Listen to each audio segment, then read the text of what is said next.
अनीता गुप्ता जी, आप अपना माइक बंद करके बैठे, अभ्यास कर लें इस चीज़ का कि माइक हमें खोलना नहीं है। अगर जब हमें कुछ पूछना होता है तभी हम माइक खोलते हैं। ठीक है, बंद कर दीजिए।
इस सत्र को प्रारंभ करते हैं। समस्त गुरु सत्ता को नमन करते हुए प्रातःकालीन बेला में आप सभी का स्वागत है। आइए, आंखें बंद, मन सहज, कमर सीधी, ध्यान मुद्रा लगाते हुए 3 बार लंबा गहरा सांस भरते हुए ओम का उच्चारण करेंगे।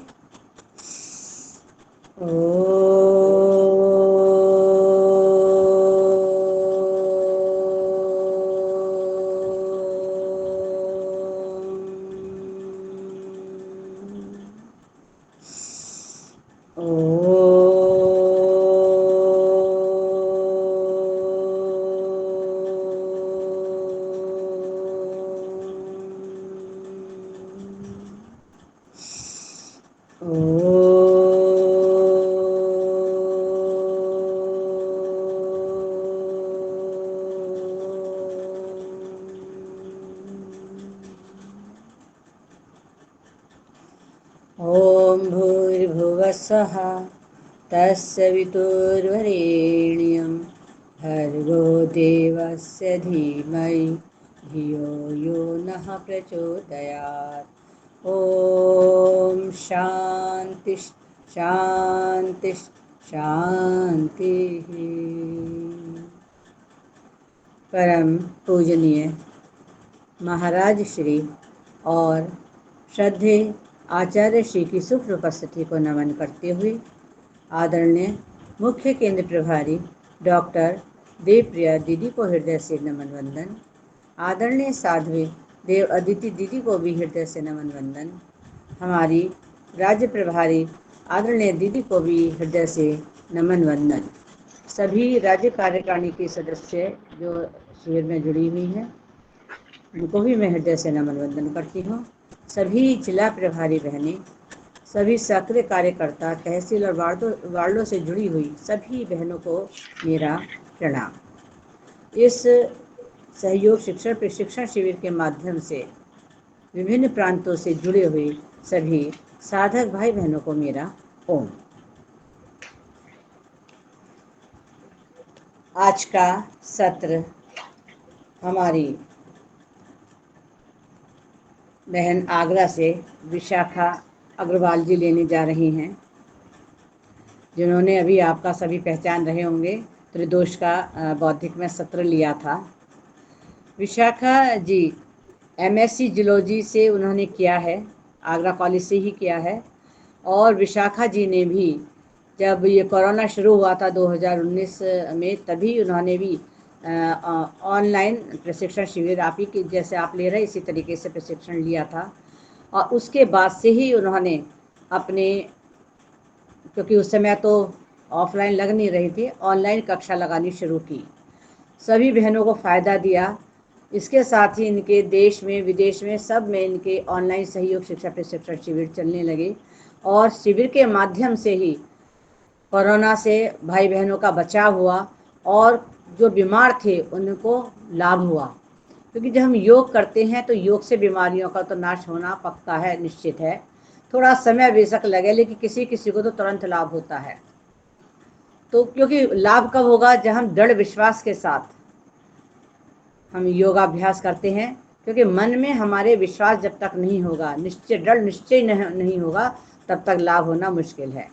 तो ऐसी ऊर्जावान आदरणीय बहन विशाखा जी को मैं मंच पर आमंत्रित करती हूँ, उनका सम्मान करती हूँ कि वह मंच पर आएँ, और आज का जो उनका विषय दिया गया है मोटापा और थायराइड से संबंधित योगाभ्यास के लिए, उन्हें आमंत्रित करती हूँ कि मंच पर आएँ और अपने सत्र को प्रारंभ करें। आदरणीय बहन विशाखा जी, आपका बहुत बहुत स्वागत है। ओम दीदी ओम।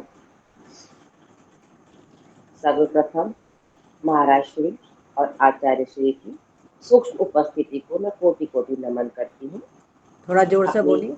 अच्छा आवाज कम आ रही है? ठीक है, अब ठीक है दीदी, अब ठीक है। समस्त गुरु सत्ता को नमन करते हुए मैं आज अपने सत्र का शुरुआत करती हूँ।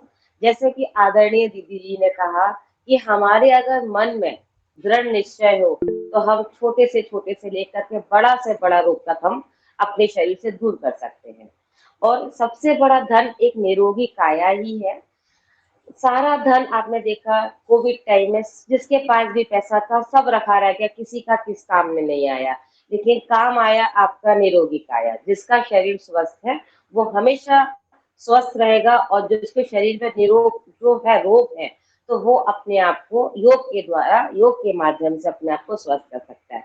लेकिन मैंने जो चीज देखा है कि बहुत सी बहनें वीडियो को ऑफ कर लेती हैं, तो वीडियो ऑफ कर लेते तो इसका मतलब आप दृढ़ निश्चय नहीं है, अपने योग के प्रति समर्पण नहीं है आपका। तो मेरा उनसे विनती है कि माइक सभी अपना ऑफ रखें और अपना वीडियो ऑन रखें। दृढ़ निश्चय के साथ, लगन के साथ, मन के साथ आप इस सत्र को देखें और साथ साथ करें। देखने से लाभ नहीं मिलता, करने से लाभ मिलता है। तो मेरा समस्त जितनी भी बहनें के लिए सभी को मेरा ओम है, हृदय से नमन है, वंदन है, और एक प्रार्थना है कि सभी बहनें इस शिविर को बहुत मन के साथ करें। आपके जितने भी सवाल होंगे आप बीच में मत पूछिएगा, मैं सारे सवालों के आपको लास्ट में 5 मिनट पहले ही सबको आपको आंसर्स दूंगी। तो चलिए शुरू करते हैं। सभी सीधे बैठेंगे, सिर्फ एक गायत्री मंत्र का उच्चारण करते हम आगे बढ़ेंगे। पहले 3 बार ओम का उच्चारण करते हैं।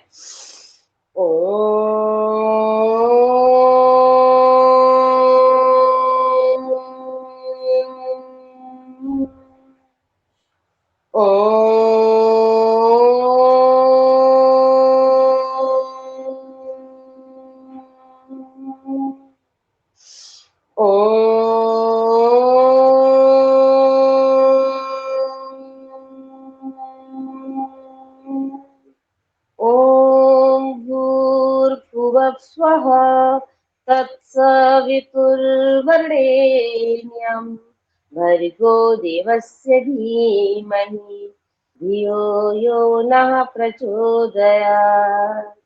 ॐ त्र्यम्बकं यजामहे सुगन्धिं पुष्टिवर्धनम् उर्वारुकमिव बन्धनान् मृत्योर्मुक्षीयमामृतात्। ॐ सहना भवतु सहनो भुनक्तु सह वीर्यं कर्वावहै तेजस्विनावधीतमस्तु मा विद्विषावहै। ॐ असतो मा सद्गमय तमसो मा ज्योतिर्गमय मृत्योर्मामृतं गमय। ओम शांति शांति शांति। हथेलियों को रगड़ते हुए आंखों पर लगाएं, फिर आंखों को खोलें। ये 4 मंत्र आपने सभी ने सुने। इसमें सबसे पहला गायत्री मंत्र, दूसरा महामृत्युंजय मंत्र, तीसरा मंत्र जो ओम सहना भवतु सहनो भुनक्तु, वो हमारा संकल्प मंत्र है। आपसे क्वेश्चन में पूछा जा सकता है संकल्प मंत्र कौन सा है, तो आप इसको लर्न करके रखिए। उसके बाद चौथा अस्तोमा सद्गमय प्रार्थना मंत्र कहलाता है, तो ये क्वेश्चन आपसे पूछा जा सकता है। आज का मेरा सत्र जो है वो मोटापा और थायराइड को लेकर के है, तो मैं आपको सारे आसन बहुत धैर्य पूरा कराऊंगी, तो आप भी उसका धैर्य का परिचय देते हुए और आराम आराम से करें। चलिए, सबसे पहले हम खड़े हो जाते हैं। खड़े होकर करने वाले आसन स्टार्ट करेंगे, क्योंकि मोटापा कम करने के लिए हमको खड़े होकर के ज्यादा एक्सरसाइज करनी पड़ेगी। लेकिन जिसको घुटनों में दर्द है, कमर में दर्द है, वो थोड़ा ध्यान अपने आराम से अपने शरीर को ध्यान में रखते हुए करना शुरू करें। चलिए, सबसे पहले है यो त्रियक आसन करा देते हैं, उसके बाद हम यौगिक जॉगिंग का अभ्यास लेंगे। सीधे खड़े हो जाएंगे, दोनों हाथों को पार्श्व से उठाएंगे। सुबह सुबह जब हम सो के उठते हैं तो शरीर हमारा स्टिफ होता है, बॉडी हमारी टाइट होती है। उसको फ्लेक्सिबल करने के लिए पहले ताड़ासन करते हैं। ऊपर की तरफ अपने आप को खींचेंगे और धीमे धीमे नीचे आएंगे। ताड़ासन बच्चों का कद बढ़ाने के लिए बहुत अच्छा आसन है। साथ में हमारी रीढ़ की हड्डी को फ्लेक्सिबल करता है, हमारा मेरुदंड को लचीला बनाता है। सांस को भर के ऊपर उठना है, एड़ियां ऊपर की तरफ खींच करके रखनी है और सांस को छोड़ के नीचे। त्रियक ताड़ासन जो हमारे मोटापे से संबंधित है। पैरों में हल्का सा गैप कीजिए, 1 शोल्डर गैप, जितना हमारे कंधों के बीच में डिस्टेंस है उतना अपने पैरों के बीच में रखिए। हाथों को उठाते हुए इंटरलॉक करके एक लंबा गहरा श्वास भर के पहले राइट में झुके, श्वास को खाली कर दे। फिर से श्वास को भरते हुए ऊपर आए, श्वास को खाली करते हुए एक बार दाईं ओर, एक बार बाईं ओर। जितना आप इसमें अपने शरीर को झुकाव देंगे उतना आपका रीढ़ की हड्डी लचीला होता जाएगा। और जब शरीर लचीला होता है तो आप कठिन से कठिन आसन भी आराम से कर सकते हैं। सांस भरे ऊपर, सांस छोड़े, एक बार दाएं, एक बार बाएं। इस तरह से करते जाएं।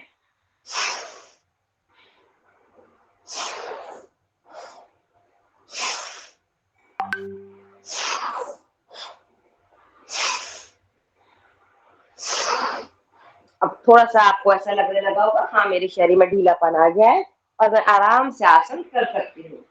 तो चलिए शुरू करते हैं यौगिक जॉगिंग। यौगिक जॉगिंग के 12 अभ्यास है जिनको हमारे स्वामी जी ने पढ़े, एक तरीके से सूत्र में प्रयोग हुआ है। आइए शुरू करते हैं। नंबर 1, हस्त संचालन।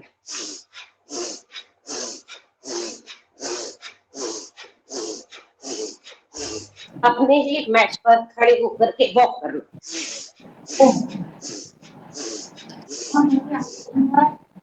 किसी बहन का माइक ऑन हो गया है और बहनें डिस्टर्ब होंगी, अपना प्लीज माइक ऑफ कर लीजिए। इस तरह से जितना ज्यादा करेंगे उतना अच्छा। जी अपना माइक बंद रखिए। अब इसी में हम आगे बढ़ते जाएंगे और पैर की एड़ी को अपना ऊपर उठाते हुए इस तरह से टच करेंगे।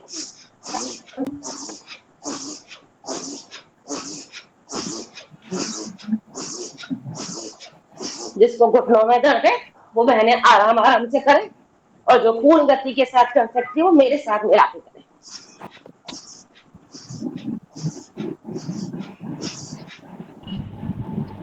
नंबर 3 पर आता है हमारा जानु संचालन। नाम आते जाते हैं सबके बीच इस तरह श्वास को भरें ऊपर, सांस को छोड़े नीचे, झुकते जाएं। घुटनों के लिए बहुत जानु अर्थात घुटने।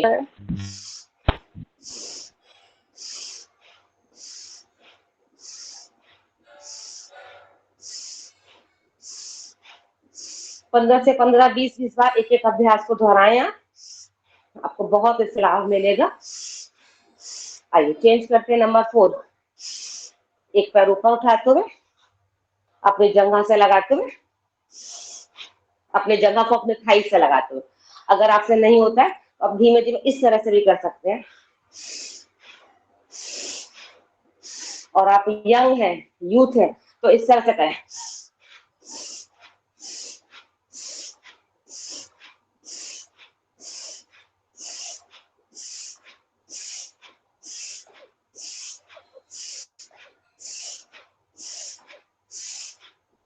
नंबर 5 उर्विकासकासन।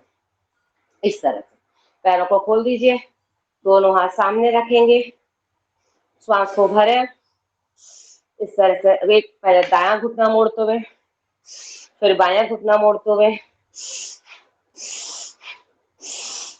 बहुत ध्यान हो के हाथ इधर या इधर जाते हैं, हाथों को बिल्कुल बीच में रखें।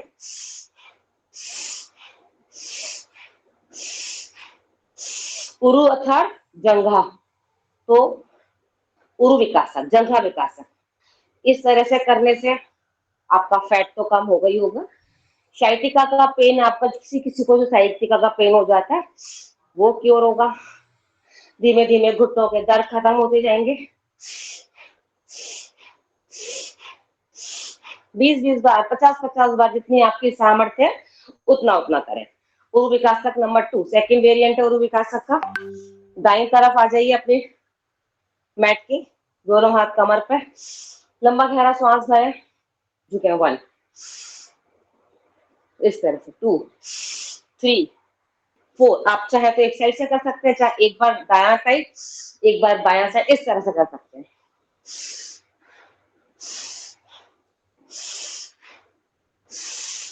अगर आपको कमर में दर्द है, बार बार नहीं घूमा जाता, तो पहले एक बार एक साइड से कर लें, फिर दूसरी बार दूसरी साइड से आराम से करते हुए।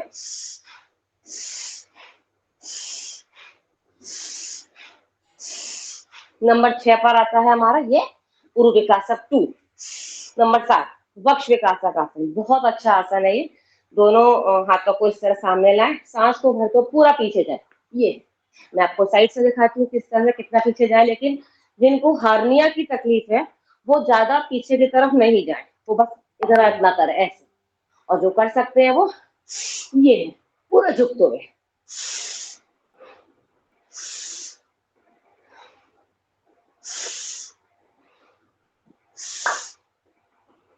इसे कहते हैं वक्ष विकासक आसन। इस तरह से ये नंबर 7 पर आता है। नंबर 8 पर आता है त्रिकोणासन। त्रिकोणासन मतलब ट्रायंगल पोज। दोनों पैरों में गैप बना रहेगा, दोनों हाथ थाइस पे रखें, अपनी जंघाओं पे रखें। राइट हैंड को धीरे धीरे स्लिप करते जाए और लेफ्ट हैंड को ऊपर उठा लें इस तरह से। ये ट्रायंगल पोज बन गया। आप चाहे तो ऐसे कर सकते हैं और आप चाहे तो इस तरह पूरा झुक सकते हैं। तो करें मेरे साथ।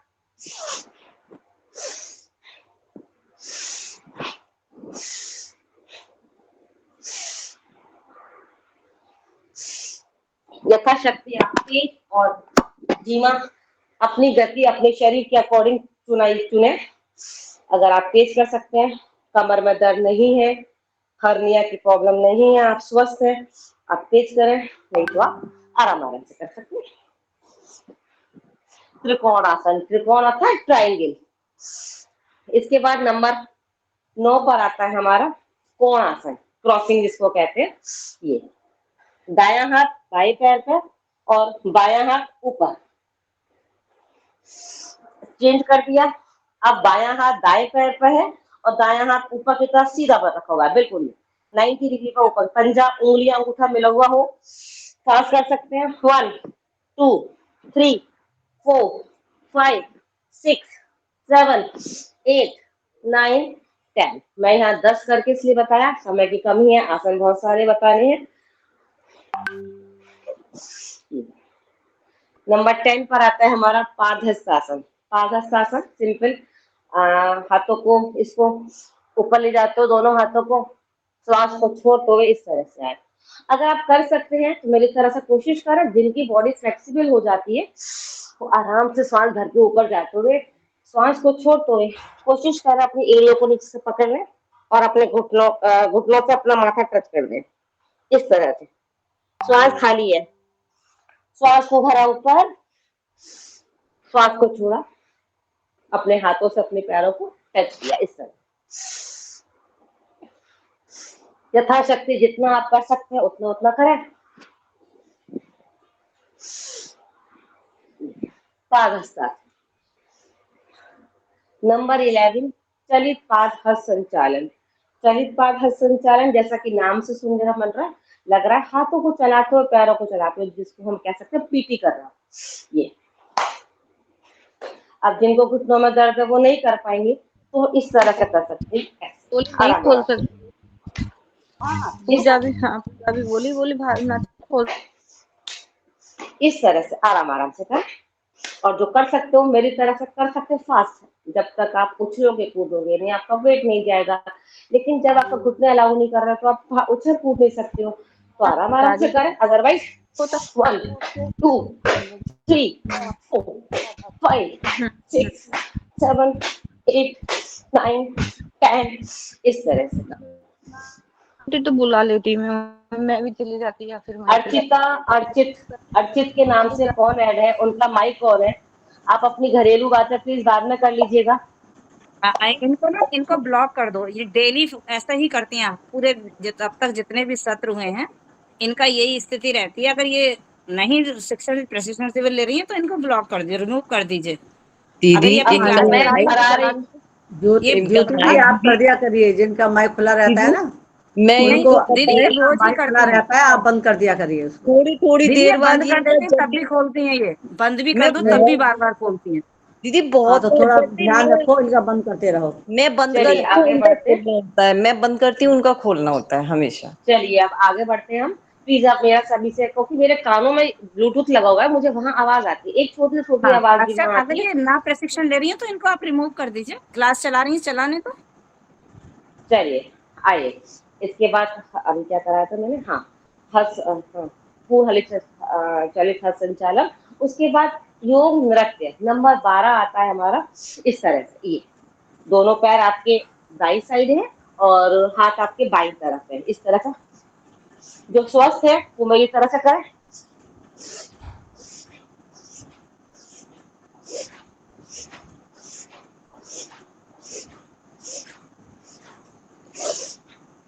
रुक जाएंगे। लंबा गहरा श्वास। अब जब आपके श्वास चढ़ जाता है अर्थात श्वास फूल जाता है तो आप पहले तुरंत कोई भी आसन ना करें, पहले रिलैक्स हो, श्वास को लंबा गहरा छोड़े आराम से फिर करें। अगर आपको लगता है कि नहीं अभी मैं नहीं कर सकती और समय बर्बाद हो रहा है तो दोनों हाथों को लीजिए, कटी चक्रासन कर सकते हैं इस तरह से। ये ऐसे भी कर सकते हो। इससे आपकी सांसें भी जो चढ़ी हुई है वो नॉर्मल हो जाएंगी और आपका अभ्यास निरंतर जारी रहेगा।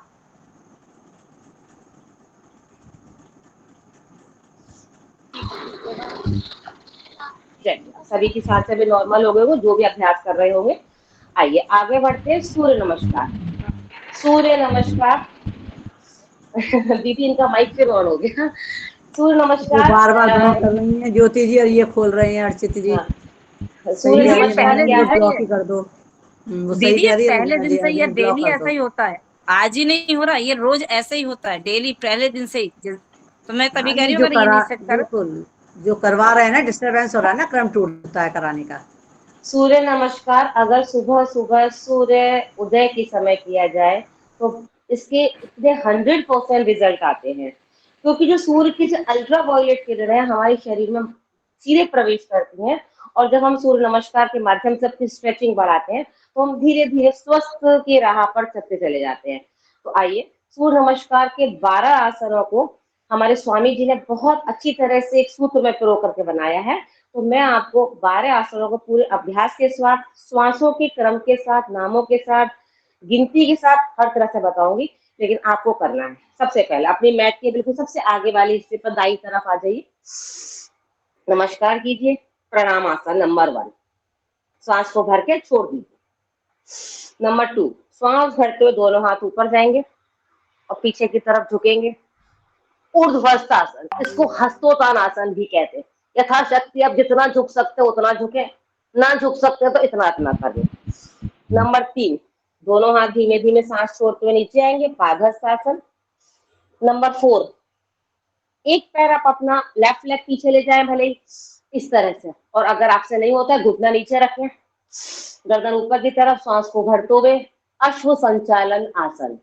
नंबर 5, जो आपका पैर आगे था दाया वो भी पीछे जाएगा और इस तरह से अपनी नाभि को देखने का प्रयास करें, पर्वतासन नंबर 5। नंबर 6 पर घुटने नीचे रखते हुए अष्टांग आसन, इसमें हमारे 8 अंग नीचे होंगे, ये जमीन को छूते हुए, दोनों हमारे पैर, दोनों पंजे, दोनों घुटने, दोनों हाथ, थोड़ी और हमारा इस तरह से हमारा वक्षस्थल इस तरह से करते हुए। नंबर 7 पर आएंगे भुजंगासन, श्वास को भरते हुए। नंबर 8 वापस पर्वतासन, अब हमारे आसन वही रिपीट होंगे। नंबर 8 का हमारा पर्वतासन, एड़ियां जमीन पर रखेंगे तो वेरिकोस की प्रॉब्लम कभी नहीं होगी। नंबर 9 हरिओम दीदी। बायां पैर आगे आ गया इस दीदी तरह से। हरिओम। हरिओम जी हरिओम। दीदी ऊपर ये आ गया, पता नहीं इसमें क्या हो रहा ऊपर है, मीटिंग देखेंगे। लिखा हुआ आ रहा है, ये अपने आप ही खुल जाता है। नंबर 10 पर पादहस्तासन। नंबर 11 पर दोनों हाथ ऊपर जाते हुए वापस से ऊर्ध्वस्थासन, और नंबर 12 पर नमस्कार आसन, तो प्रणाम आसन। अब मैं आपको क्रम के साथ बताती हूँ, नामों के साथ बता दिया। नंबर 1 प्रणाम आसन, सांस भर के छोड़े। नंबर 2 ऊर्ध्वस्थासन, सांस को भरते हुए, सांस को छोड़ते हुए पादहस्तासन। नंबर 3। नंबर 4 वामअश्व संचालन आसन। नंबर 5 पर्वतासन। नंबर 6 अष्टांग आसन। नंबर 7 भुजंगासन, सांस को भरते हुए। नंबर 8 सांस को छोड़ते हुए वापस पर्वतासन। नंबर 9 दक्षिणाश्व संचालन आसन। नंबर 10 पादहस्तासन। नंबर 11 सांस को भरते हुए ऊर्ध्वस्थासन और नमस्कार करते हुए नमस्कार आसन। थोड़ा तीव्र गति से करते हैं।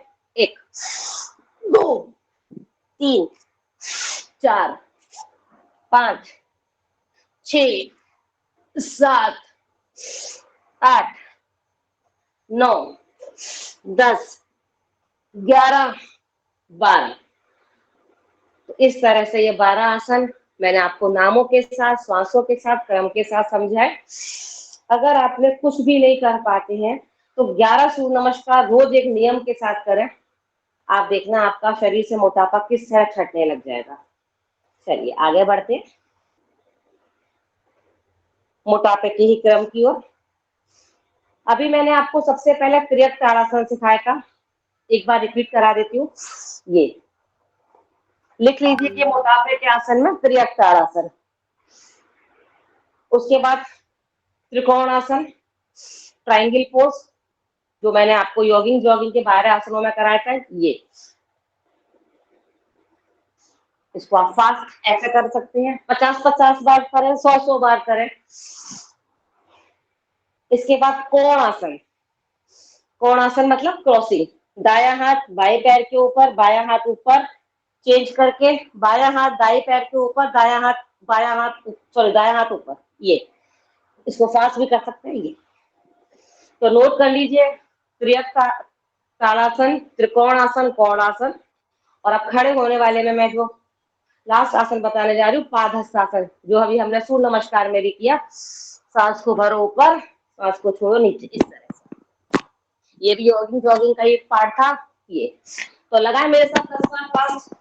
1 2 3 4 5 6 7 8 9 एंड 10। कमर दर्द वालों को आगे नहीं झुकना होता और हर्निया वालों को ज्यादा पीछे नहीं जाना होता, इस बात का विशेष ध्यान रखें।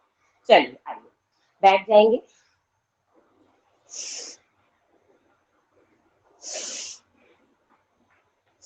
पैरों को सीधा रख के दंड आसन में बैठना। एक आसनों को ध्यान रखिए कि कौन सा आसन दंड आसन है, कौन सा वज्रासन है, कौन सा सुखासन है। पैर सीधे करके बैठेंगे, इसे कहते हैं दंड आसन।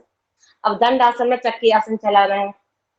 चलिए, दोनों हाथों को इस तरह से इंटरलॉक कीजिए, बांधिए हाथों को, पैरों तक लाइए, अपने पैरों के अंगूठे टच कीजिए, सांस को भरिए, इस तरह से आइए, पीछे तक जाए। लेकिन ये ध्यान रखें विशेष कि आपकी कोहनियां मुड़नी नहीं चाहिए, इस तरह से। चक्की आसन, चक्की आसन आप पैर खोल के भी चला सकते हैं, पैर बंद करके भी चला सकते हैं। जो लोग ज्यादा मोटे होते हैं वो उनको पैर बंद करके चलाने में मुश्किल होती है, तो वो पैर खोल करके चला सकते हैं। लेकिन जाना सांस भर के पूरा पीछे तक है और सांस को छोड़ के आगे तक आना, इस तरह से। अब आप सोचेंगे हम तो चक्की रोज चला लेते हैं, कितने बार चला लेते हैं? 5 बार, उससे कुछ नहीं होने जा रहा है। आटा भी कब पिसता है? जब आधे आधे घंटे चक्की गेहूं भी कब पिसता है? जब आधे आधे घंटे चक्की चलती है। 5-5 मिनट चलाने से आटा नहीं आता हमारे हाथ में। तो आइए, अभी मैंने 10 बार क्लॉकवाइज चलाया है, अब मैं 10 बार एंटी क्लॉक। एंटी क्लॉक मतलब उल्टा चलाते हुए, हाथ दोनों ऊपर, पैरों के पंजे अंगूठे पर आए, श्वास को भरा, पीछे तक आते हुए 1 2 3, श्वास को भी धीमी गति के साथ छोड़ें, जल्दी में नहीं छोड़ें। 4 5 6 7 8 9 10, इस तरह से। और अगर आप चाहें तो इस तरह से भी चला सकते हैं चक्की को, पैरों को खोल करके। पहले दाएं पैर पर आए, सांस को भरे, पूरा शरीर को पीछे लेके जाए और बाएं पर लाकर सांस को छोड़ दें। इस तरह से भी चक्की चला सकते हैं। जितना चक्की चलाएंगे उतना आपके पैल्विक ग्लैंड अर्थात आपके बेली फैट पर असर आएगा और आपका पेट की बढ़ी हुई चर्बी धीरे धीरे कम होती जाएगी। सीधा चलाएं, उल्टी चक्की चला लें। जितना ज्यादा करेंगे उतना ही ज्यादा लाभ आपको मिलेगा, इस तरह से। आइए, पैर खुले हैं तो पैर खुले रहने देते हैं। अगला आसन है हमारा स्थित कोण आसन। ये सारे मोटापे के आसन चल रहे हैं। अगर आप इनको दोहराते रहेंगे 20-20 बार, 50-50 बार तक, तो आप खुद देखिएगा 1 महीने में आपके शरीर से मोटापा छटने लगेगा। आइए, स्थित कोण आसन, दोनों पैर खोले हुए, दोनों हाथ खोले हुए, लंबा गहरा श्वास भरें, दाएं हाथ से बाएं पैर को टच करें, श्वास को छोड़ दें, बाएं हाथ से दाएं पैर को टच करें, इस तरह से।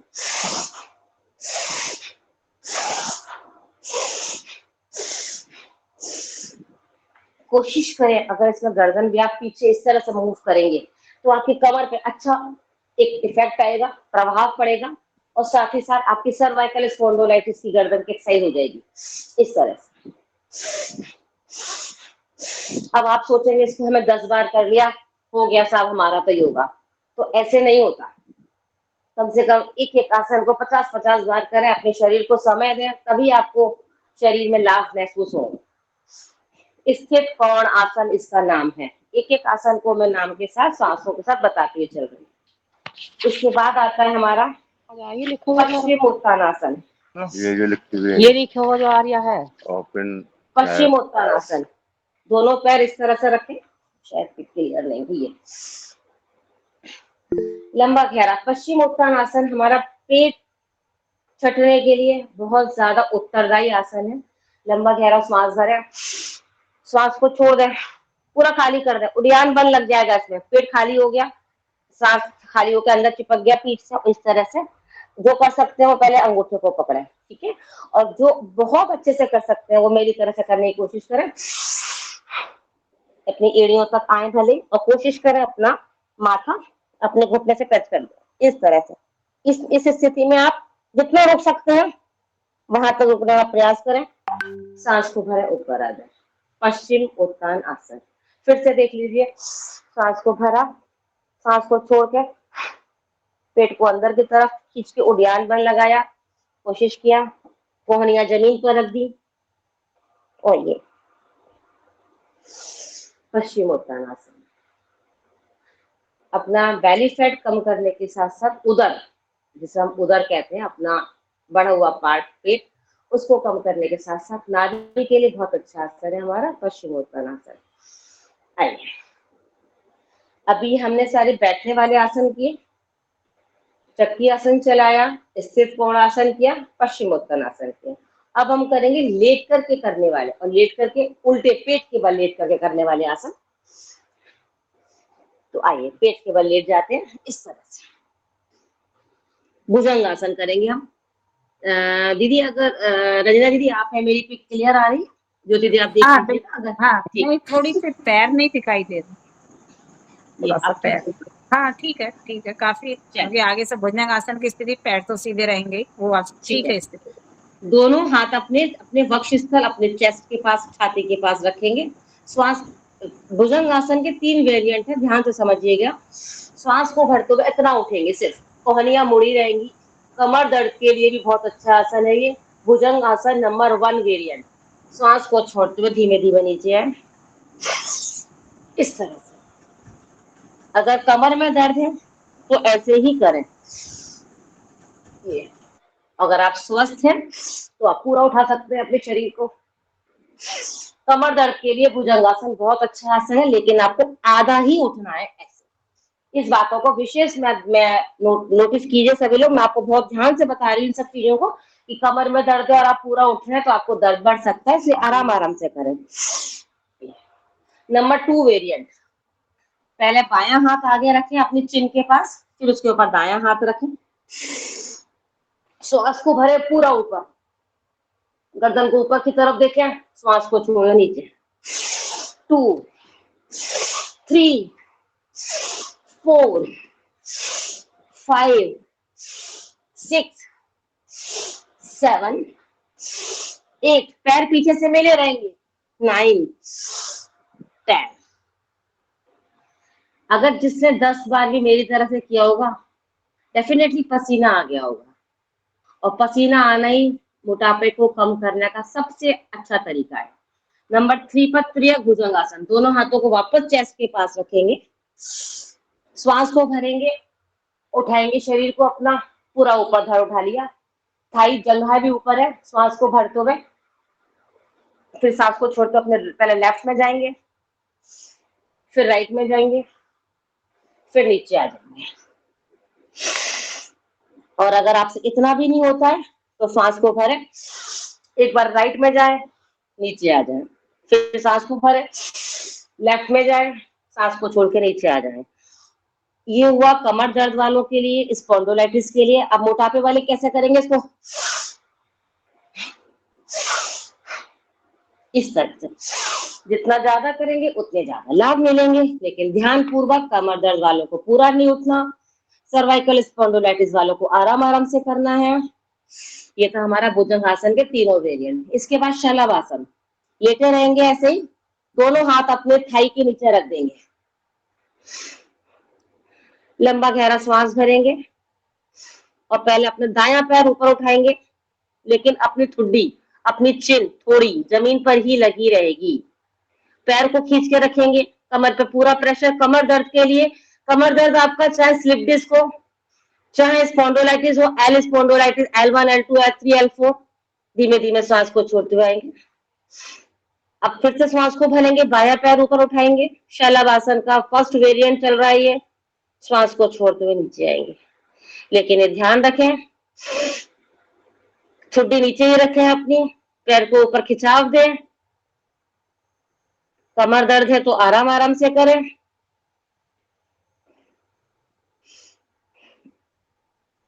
और जिनको कमर दर्द है वो एक ही पैर से करें, बाकी हम दोनों पैर से कर सकते, उठाएं दोनों पैर एक साथ। लेकिन जब दोनों पैर उठाएंगे तो अपना सर भी ऊपर खींच लेंगे। देखिए कितना प्रेशर अपने पेल्विक पर आ रहा है। हाथों को सबल बनाने के लिए भुजंगासन, सांस को छोड़ते हुए नीचे, फिर से करें मेरे साथ, श्वास को भरें और अपने आप को रोकने का प्रयास करें इसी आसन में। यथाशक्ति जितना रोक सकते हैं, 10 सेकंड, 5 सेकंड, 15 सेकंड, जहां तक आपकी सामर्थ्य है वहां तक रोके, श्वास को छोड़ते हुए नीचे आ जाए। शलभासन का नंबर 2 वेरिएंट बताती हूँ।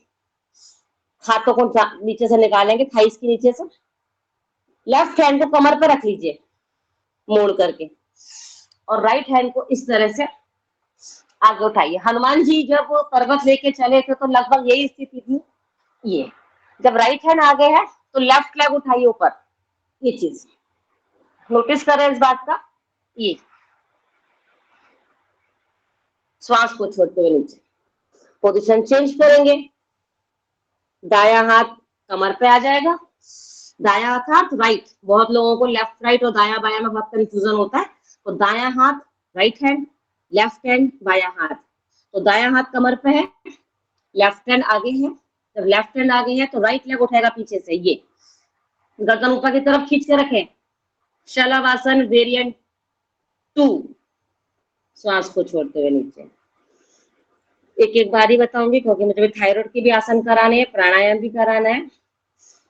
शलभासन वेरिएंट 3, दोनों हाथों को अपने पीछे पीठ पर पकड़ लीजिए, एक हाथ से दूसरे हाथ की कलाई को पकड़ लीजिए, लंबा गहरा श्वास भरे, इस तरह से हाथों को पीछे खींचे, गर्दन ऊपर, पैर पीछे से मिले हुए होने चाहिए, सांस को भर के रोक के रखें, यथाशक्ति जितना रोक सकते हो उतना रोके, श्वास को छोड़ते हुए खींचे। फिर से करेंगे नंबर 2, फिर से करेंगे एक बार और, जितना हो सके अपने आप को उठाएं। ये था शलभासन के 3 वेरिएंट। अब पीठ के बल आ जाएंगे, करवट लेते हुए पीठ के बल लेते, अर्धहलासन, अर्धहलासन, हलासन, सारे अपना पेट कम करने के लिए है। दोनों पैरों को धीरे, आप सीधे लेट गए, हथेलियां जमीन पर रख दी, दोनों पैरों को धीरे धीरे ऊपर उठाएंगे, 30 डिग्री पर, 60 डिग्री पर, 90 डिग्री पर। पैर के पंजे ऊपर की तरफ रखें, अंगूठे ऊपर की तरफ, और कोशिश करें अपने पैरों को देखने की। धीमे धीमे श्वास को छोड़ते हुए इस तरह से नीचे लाएं, धड़ाम से पैरों को नीचे ना पटके, 80 डिग्री, 70 डिग्री, 60 डिग्री, 50, 40, 30, 20, 10 एंड 0, इस तरह से आप देखें। एक ही बार में आपको लगा होगा मेरे पेट पे कितना खिंचाव आया। फिर से करेंगे, 0 डिग्री से उठाया, 10, 20, 30, 40, 50, 60, 70, 80 और 90, ऊपर की तरफ खींच के रखा पैरों को, यथाशक्ति रोक सकते हैं इसमें आप, और धीमे धीमे नीचे लाएंगे। अगर इसको आपको लगता है मुझको जल्दी बेली फैट कम करना है तो आप 60 डिग्री पर थोड़ा सा विराम ले लें, 30 डिग्री पर थोड़ा सा विराम ले लें, और फिर नीचे लीजिए। फिर से एक बार करते हैं, अर्धहल आसन। हल देखा है किसान जो खेतों में हल चलाता है तो वो अर्धहल, खड़ा हुआ हल इस तरह से रहता है, और धीमे धीमे श्वास को छोड़ते हुए, जिसको कमर में दर्द है वो उसको एक एक पैर से भी ऐसे कर सकते हैं, आराम आराम से इस तरह से। जिनसे दोनों पैरों से नहीं हो पा रहा वो एक पैर से कर सकते हो। अर्धहलासन, लेटे रहेंगे। अगला आसन है पाद व्रत आसन। मोटापा कम करने के लिए, जंघाओं का वजन कम करने के लिए पाद व्रत आसन। सीधे आपका लेटे, चेहरा कट रहा है शाखा जी। आप ठीक है दीदी? एक बार आपने अपना दाया पैर उठाया, पूरा सर्किल बनाते हुए नीचे लाएंगे। कुछ हो नहीं सकता इतना, ये इस तरह से पूरा व्रत बनाएंगे। पाद व्रत आसन, पाद अर्थात पैर, व्रत मतलब सर्किल, और पूरा नीचे तक टच करना है अपनी पैर की एड़ी को। एक बार बाएं पैर से, फिर दाएं। आप चाहें तो एक ही बार में 20-20 एक ही पैर से कर सकते हैं, 20-20 बार, ये इस तरह से पूरा कोशिश करेंगे पूरा पैर का व्रत बनाने की। ये घुटनों का संचालन, जांघों का संचालन, साथ ही आपका पेट का लोअर बेली फैट स्वादिष्टान चक्र से जो नीचे हमारा जो नाभि के नीचे वाला जो पेट रहता है, पेड़ू वाला, वहां का वजन कम होता है। इस तरह से पादव्रतासन करें। और फिर जो ज्यादा जल्दी अपना वजन कम करना चाहते हैं वो दोनों पैरों से एक साथ करें। दोनों पैरों को एक साथ उठाएं और पूरा वृत्त बनाते हुए इस तरह से घुमाते हुए लाएं। क्लॉकवाइज एंटी क्लॉकवाइज दोनों तरह से जितना जितना करेंगे उतना जल्दी आपके पेट का फैट कम होगा। ये इसको भी आप क्लॉकवाइज और एंटी क्लॉकवाइज दोनों तरह से कर सकते हैं। इसके बाद आता है द्विचक्रिकासन अर्थात साइक्लिंग। तो इस तरह से एक एक पैर को साइक्लिंग सभी को पता है, सिंपल साइक्लिंग कैसे घुमाई जाती है। इसको बोलते हैं द्विचक्रीय आसन। लेकिन ऐसे ऐसे नहीं कर दीजिएगा, पूरा पैर को खोल करके ये इस तरह से करें। जिनको कमर में दर्द है, मैं बार बार बोलती हूँ, एक एक पैर से करें। और जो स्वस्थ है वो इस तरह दोनों पैरों के साथ चक्की चलाएं, वो सॉरी साइकिल चलाएं।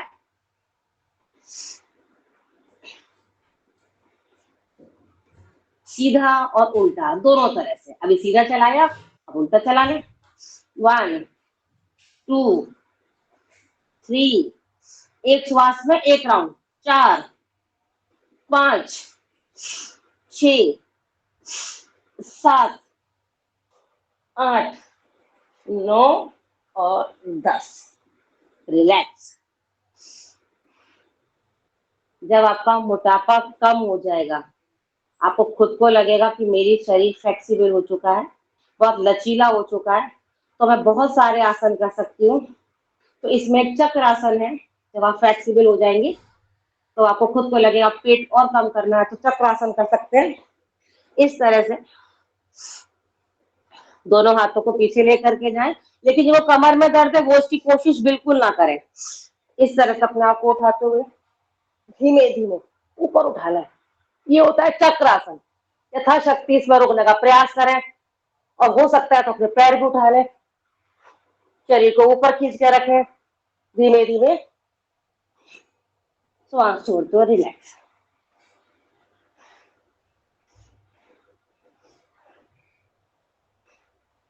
रिलैक्स करेंगे। अब आपने इतने सारे आसन किए हैं तो थोड़ा सा आपका रिलैक्स बनता है मरकट आसन में। दोनों घुटने ऐसे ही मोड़ करके रखें, हाथों को फैला दें, लंबा गहरा श्वास भरें। दोनों पैर पास पास होने चाहिए और पैरों को दाई साइड में इस तरह झुकाएं, घुटने पे घुटना, एड़ी पर एड़ी, पंजे पे पंजा, और गर्दन अपोजिट साइड है, विपरीत दिशा में होनी चाहिए।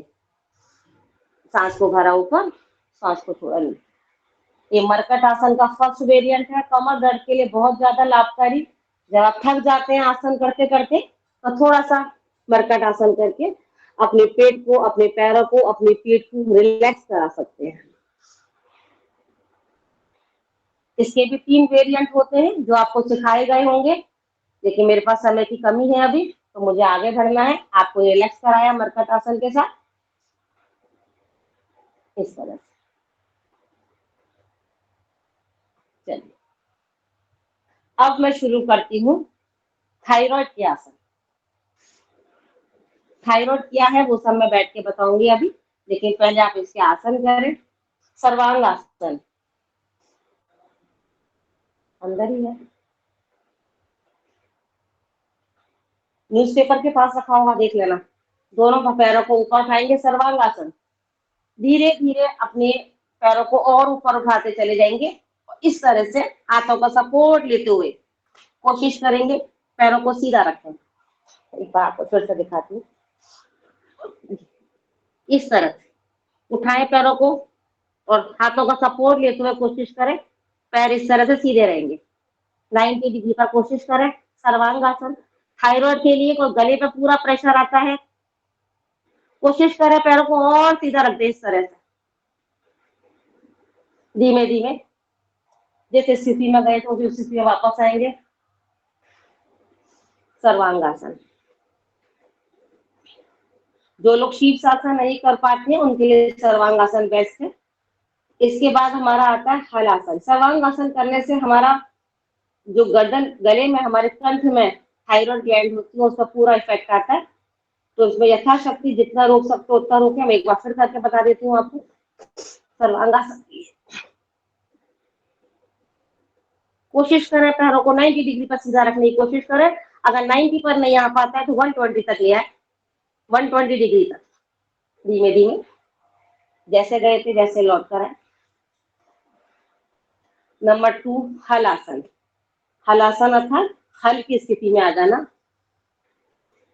सर्वांग आसन की तरह से पैरों को उठाना है। जिनको कमर में दर्द है वो उसकी कोशिश ना करें, उनके पास बहुत सारे कमर दर्द वाले आसन है, पहले उससे प्रैक्टिस करें फिर मोटापा कम करें। इस तरह से उठाएंगे पैरों को सर्वांग आसन में लाते हुए, धीमे धीमे अपने पैरों को नीचे ले जाते हुए कोशिश करेंगे टच कर देंगे फ्लोर और हाथों को सीधा रखेंगे। धीमे धीमे नीचे आएंगे। एक लंबा गहरा सांस लेके छोड़ा, एक और लंबा गहरा सांस लेके छोड़ा। आइए बैठेंगे। बैठ करके एक आसन है मत्स्य आसन, जो मैं आपको बताऊंगी थायराइड के लिए बहुत ज्यादा लाभकारी आसन। करना कैसे है, आपको पद्मासन लगाना है।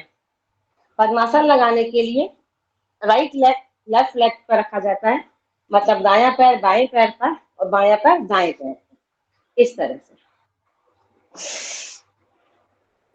और जब आप इस तरह से बैठ जाते हैं पद्मासन लगा करके, पद्मासन लगाने की प्रैक्टिस कीजिए आप। महिलाओं के लिए तो पद्मासन लगाना बहुत ज्यादा लाभकारी आसन है, क्योंकि पद्मासन लगाने से हमारा स्वादिष्टान चक्र एक्टिव होता है और पीसीओडी पीसीओएस की जो प्रॉब्लम होती है महावारी के समय वो धीरे धीरे करके कम होने लगती है और खत्म हो जाती है। मत्स्य आसन बताने जा रही थी मैं।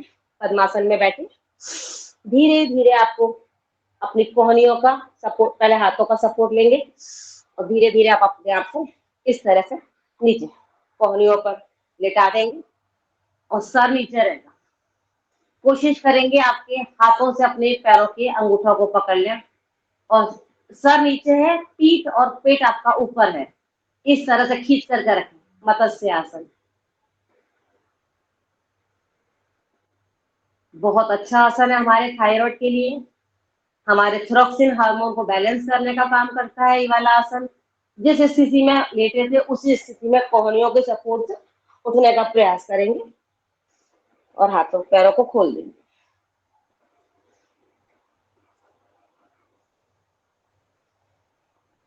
थायराइड के आसन का क्रम चल रहा है, इसी में 2 आसन और है, उष्ट्रासन और सिंहासन, वो मैं आपको बता देती हूँ।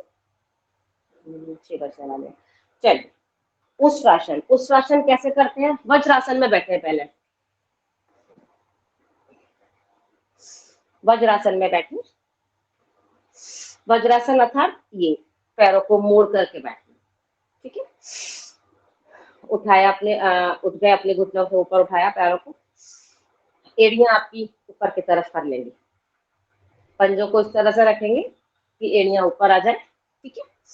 फिर धीरे धीरे करके पहले एक हाथ को लेके जाएंगे, एड़ी को पकड़ लेंगे, फिर दूसरे हाथ को लेके जाएंगे, एड़ी को पकड़ लेंगे।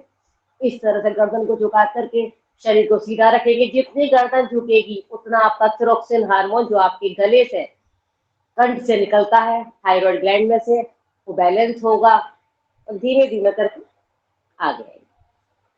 इसे कहते हैं उष्ट्रासन। उष्ट्र ऊंट की स्थिति में बैठना। फिर से करते हैं। अच्छा, आप लोग अगर ऐसे नहीं कर पाते हैं, हाथ को पीछे ले जाते तो ऐसा करिए, दोनों हाथों को ऐसे डायरेक्ट कर दीजिए, बैठ जाइए। चलिए ऐसा इजी वे बता देते, आप बैठ जाइए इस तरह, श्वास को भरें और इस तरह से झुक जाए। ये तो कर सकते हैं, ये तो इजी हो गया ना करना। रोके रहेंगे, ऐसा स्थिति में रोके रहेंगे। 1 2 3 4 5 6 7 8 9 10। धीरे धीरे आगे आते बैठ जाइए। वज्रासन में बैठेंगे अभी। उष्ट्रासन जिसने कर लिया, हाइपोथायरॉयडिज्म हो या हाइपरथायरॉयडिज्म हो, 2 तरह की थायराइड होती है, एक मोटा करने वाली एक पतला करने वाली। जो मोटा करने वाली थायराइड होती है उसको कहते हैं हाइपोथायराइड। इसमें क्या होता है, T3 और T4 थिरोक्सिन हार्मोन, जो हमारे कंठ में हमारे विशुद्धि चक्र से हार्मोन हमारे थायराइड ग्लैंड से प्रोड्यूस होता है, अगर वो हार्मोन बढ़ जाता है, उसका सिक्रीशन बढ़ जाता है, तो T3 T4 दोनों बढ़ जाते हैं, तो हाइपो, हम मोटे हो जाते हैं। और जब इसका प्रोड्यूसर जो प्रोड्यूस करता है, जो इसका सिक्रीट होता है हमारे गले में से, अगर ये कम हो जाता है तो हम पतले होते जाते हैं। लेकिन थायराइड के जो आसन जो अभी बताए मैंने, उष्ट्रासन, अभी बताऊंगी सिंहासन, इनको कर लेने से और बाकी बहुत सारे आसन जो भी कराए हैं, इनको निरंतर अभ्यास करने से कभी रोग आएंगे ही नहीं। और रोग आ गए हैं तो उनके निवारण के लिए ये उपाय है। अब पैरों को खोलेंगे वज्रासन में ही। वैसे तो हम ये लास्ट में सिंहासन करते ही करते हैं। दोनों हाथों को पीछे इस तरह जोड़िए, दोनों हथेलियों को, और पीछे ले जाइए। श्वास को भरिए और टंग को बाहर निकालिए और शेर की तरह दहाड़ लगाइए। पहले श्वास भरिए,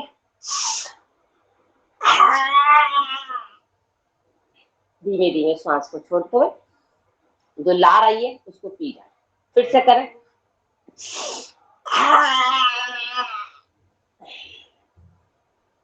फिर से करें,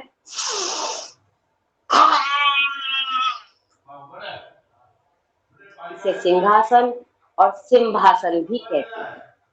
इसको करने से इसके बाद धीरे धीरे पहले गले की मालिश कर लीजिए, मसाज कर लीजिए, जिससे कि जो हार्मोन्स का बैलेंस है वो होने लगेगा और आपकी थायराइड ग्लैंड को आराम आ जाएगा। इस तरह से धीमे धीमे आराम देते हो। बच्चों को हकलाना हो, पुतलाना हो, आवाज साफ नहीं हो, उसके लिए भी ये बहुत अच्छा आसन है हमारा सिंहासन। इसके अतिरिक्त गले में किसी भी तरह की प्रॉब्लम हो, टॉन्सिल्स हो, तो भी आप सिंहासन का अभ्यास करेंगे तो आपके टॉन्सिल्स सही हो जाते हैं। चलिए आइए शुरू करेंगे अपना प्राणायाम। लेकिन प्राणायाम करने से पहले थोड़ा सा सूक्ष्म आसन कर लेते हैं, सूक्ष्म व्यायाम कर लेते हैं। दोनों हाथों को खोलें इस तरह से, कलाइयों को गोल गोल घुमाएं। किसी किसी के हाथों में दर्द हो जाता है अभ्यास करते करते, तो इस तरह से सूक्ष्म व्यायाम के द्वारा अपने आप को रेस्ट करा सकते हैं। इस समय की बर्बादी ना हो और आप अपने आसन करते रहें। दोनों हाथों को खोल के इस तरह से श्वास को भरते जाएं, छोड़ते जाएं। मैंने आपको थायराइड के 5 आसन कराए हैं, सर्वांगासन, हलासन, मत्स्यासन, उष्ट्रासन और सिंहासन। ध्यान रखिएगा, आपके जब एग्जाम होंगे, परीक्षाओं में आपसे पूछा जा सकता है, तो आपको आराम से पता होना चाहिए कि किस बीमारी का कौन सा आसन होना है। आप शिक्षक बनने जा रहे हैं, तो शिक्षक बनने से पहले आपको थोड़ा थोड़ा ज्ञान होना अति आवश्यक है। पूर्ण ज्ञान तो कभी किसी को प्राप्त नहीं होता, जितना अभ्यास करेंगे आपको पूर्ण ज्ञान मिलता जाएगा। चलिए रिलैक्स करते हैं। जब मैंने आपको थायराइड बताया है, तो बस थोड़ा सा थायराइड का एक्यूप्रेशर पॉइंट और बता देती हूँ मैं आप लोगों को। थायराइड का एक्यूप्रेशर पॉइंट क्या होता है? हमारे शरीर में हमारे हर एक बीमारी का एक्यूप्रेशर पॉइंट है। आज मैंने आपको, मोटापे का कोई एक्यूप्रेशर पॉइंट नहीं होता। मोटापे का तो सिर्फ और जितने आसन करें, जितना ज्यादा कपालभाति करें, उतना ज्यादा आपका मोटापा छटता जाएगा।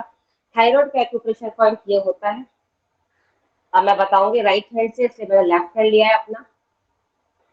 अपने अंगूठे के नीचे वाले पार्ट पर आइए, जो मोटा वाला हिस्सा होता है, इसको प्रेस करें इस तरह से।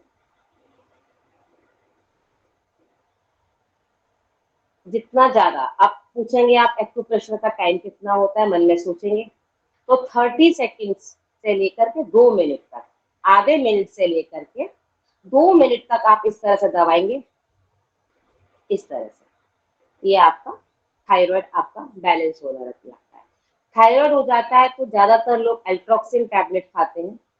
उसकी भी अलग अलग एमजी होती है, 2.5 mg की, 50 mg की, 75 mg की और एक 100 mg की, इस तरह से।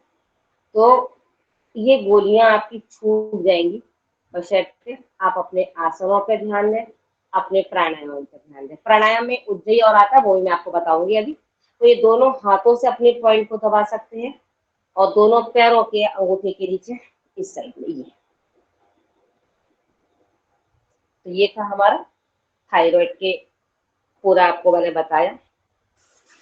बस एक चीज और बताऊंगी कि जितना थायराइड बढ़ती जाती है उतना मोटापा चढ़ता जाता है। तो सबसे पहले खाने पीने पे विशेष ध्यान रखें। मोटापा ऐसे ही नहीं आता है, मोटापा खाने पीने से आता है। कभी कभी हार्मोन्स डिसबैलेंस के कारण आ जाता है, जिसमें थायराइड हमारा बढ़ता चला जाता है। तो सबसे पहले मीठे को टाटा बाय बाय कर दें, चीनी को बिल्कुल छोड़ दें। कोशिश करें मोटा अनाज खाएं, बारीक आटा मैदा बिल्कुल ना के बराबर कर दें। घी का उपयोग कम से कम करें, लेकिन घी छोड़ना भी नहीं चाहिए, थोड़ा सा घी जरूर खाना चाहिए, जिससे कि हमारे घुटनों में एक गार्निश होती रहती है और संचालित होते रहते हैं। अगर पूरी तरह से घी छोड़ देते हैं तो फिर घुटनों में प्रॉब्लम आने लगती है। चलिए, ये मैंने आपको बताया। अब मैं अपनी शुरू करती हूँ प्राणायाम।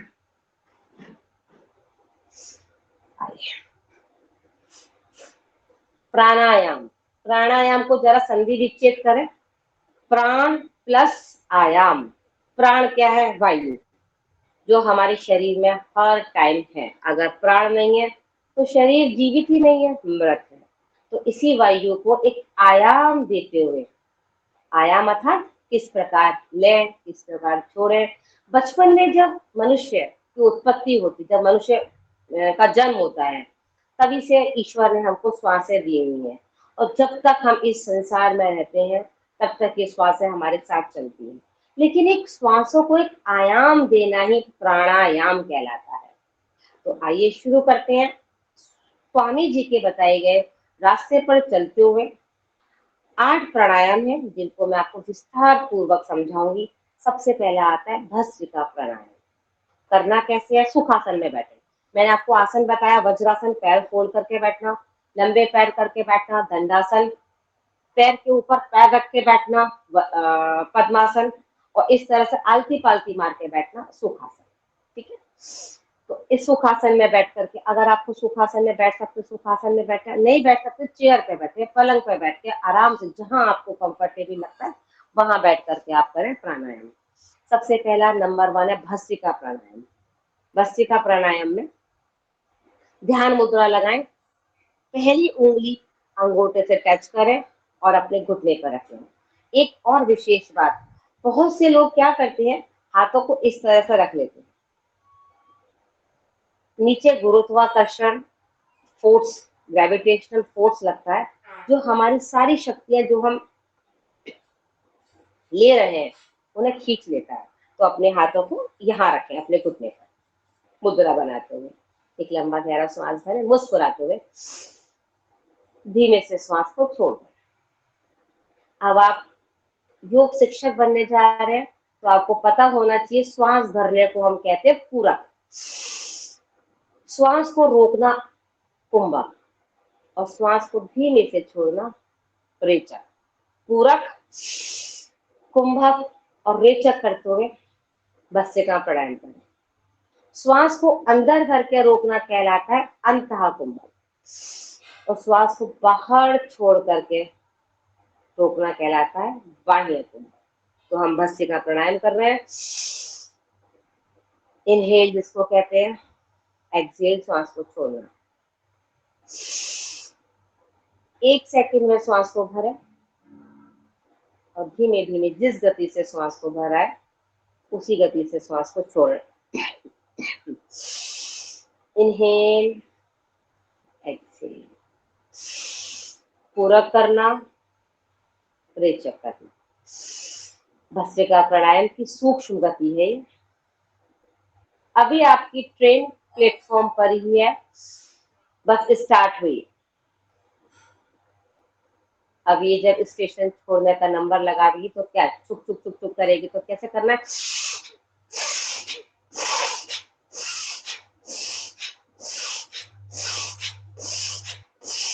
आधे सेकंड में श्वास को भरें, आधे सेकंड में श्वास को छोड़ें।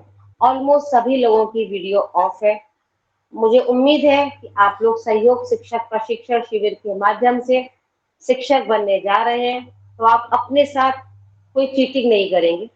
वीडियो ऑफ है, आप चाहे तो ऑन कर सकते हैं और प्रॉपर दिखा सकते हैं कि हम इस तरह से कर रहे हैं। तो श्वास को भरते जाइए, छोड़ते जाइए।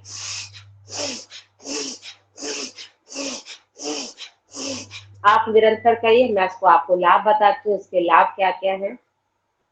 जब हम श्वास को भरते हैं तो हम लगभग डायफ्राम तक अपनी श्वास को भरते हैं, यहाँ तक वक्षस्थल तक। तो हमारे कितने चक्र एक्टिव होते हैं?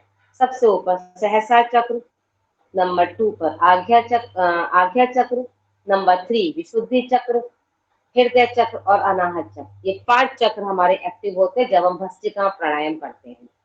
जब 5 चक्र एक्टिव होते हैं तो क्या क्या बीमारियां सही होती है? सर से लेकर के वक्षस्थल तक जितनी भी यहाँ से लेकर यहाँ तक की बीमारियां, सर्दी, खांसी, जुकाम, अस्थमैटिक प्रॉब्लम, साइनस, ये सारी प्रॉब्लम के साथ साथ लंग्स, हमारे फेफड़े मजबूत होते हैं, हमारी इम्यूनिटी बढ़ती है। और जब हमारा इम्यून सिस्टम मजबूत होता है तो हमको छोटी छोटी बीमारियां रोज आकर के परेशान नहीं करती हैं। तो जितना हो सके 5 मिनट मिनिमम करें। शुरुआत करें 1 मिनट से, 2 मिनट से, और 5 मिनट कम से कम करते हो आप 10 मिनट 15 मिनट तक कर सकते हैं। और जो लोग पूर्ण स्वस्थ होते हैं वो कैसे करें?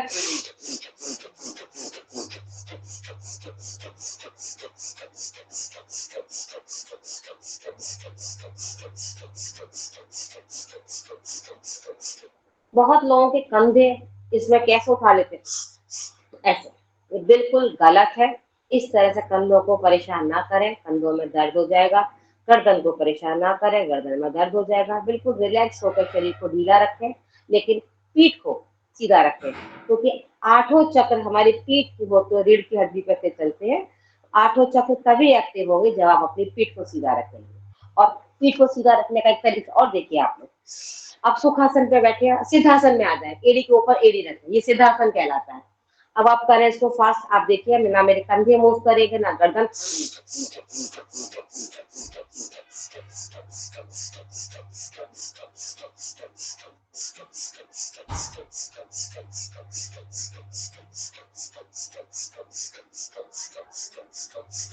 इस तरह से आप भस्त्रिका प्राणायाम को 5 मिनट से ज्यादा तक 10-10 मिनट तक कर सकते हैं और अपने आप को पूर्ण स्वस्थ रख सकते हैं। दूसरा नंबर पे आता है हमारा कपालभाति प्राणायाम। अच्छा, ये बता दूं कि भस्त्रिका प्राणायाम किसको फास्ट गति से नहीं करना चाहिए? जिसको हृदय संबंधित कोई विकार है, हृदय में चाहे स्टंट पड़ा है या नहीं पड़ा है, या हार्ट में कोई प्रॉब्लम है, तो वो बिल्कुल सूक्ष्म गति के साथ करें। साथ ही जिनका ब्लड प्रेशर हाई रहता है वो तीव्र गति से कदापि ना करें, वो हमेशा सूक्ष्म गति से या मध्यम गति से आराम आराम से करें, वरना बीपी और हाई हो जाएगा। जिसको अस्थमैटिक प्रॉब्लम है वो आराम से फास्ट करें। तो इड़ा, पिंगला और सुषुम्ना, लेफ्ट, राइट और मध्यम, ये तीनों चैनल हमारे एक्टिव हो जाते हैं। अस्थमैटिक प्रॉब्लम जड़ से खत्म हो जाती है जब हम इसको भस्त्रिका प्राणायाम को थोड़ा अच्छी गति के साथ करते हैं। नंबर 2 पर आता है कपालभाति प्राणायाम। कपालभाति प्राणायाम प्राणायाम का राजा कहलाता है। जिस तरह फलों का राजा आम है, सभी को पसंद है, सब्जियों का राजा आलू है, उसके बिना काम नहीं चलता है, तो सेम कपालभाति के बिना आपका मोटापा कभी कम नहीं होगा। कम से कम आधा आधा घंटा करें, लेकिन शुरू में पीठ में दर्द होता है तो 1 मिनट से शुरुआत करें, 2 मिनट फैलाएं, 5 मिनट फैलाएं, 10 मिनट फैलाएं कपालभाति। लेकिन किसको नहीं करनी चाहिए? गर्भवती महिलाओं को नहीं करना चाहिए। महिलाओं को पीरियड्स के टाइम पे, मासिक जो धर्म आता है उस टाइम नहीं करना चाहिए। और अगर किसी की पेट की सर्जरी हुई है तो 4 से 6 महीने रुक करके डॉक्टर की सलाह से तब करना चाहिए कि आपके टांके कितने मजबूत हो चुके हैं। करते कैसे हैं? सिर्फ श्वासों को छोड़ना है, इसमें श्वास को भरना नहीं होता, सिर्फ एक्सहेल करना होता है, सिर्फ रेचक करना होता है, पूरक नहीं करना होता। आपको नहीं करना आता, आप कैसे सीखेंगे या किसी को कैसे सिखाएंगे? सपोज करिए आपने कोई कैंडल जला ली अपनी आंखों के सामने, ऐसे कैंडल जला ली, अब उसको इतनी तीव्रता के साथ नाक से सांस छोड़िए कि वो कैंडल बुझ जाए। कैसे?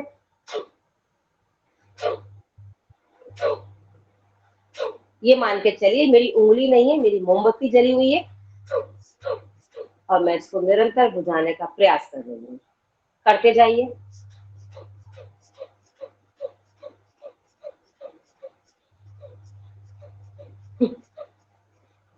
आप लोग करिए, करेंगे तभी लाभ मिलेगा, बिना करे लाभ नहीं मिलेगा। मैं आपको आपके गुण बताने के लिए आई हूँ, तो उसको समझिए।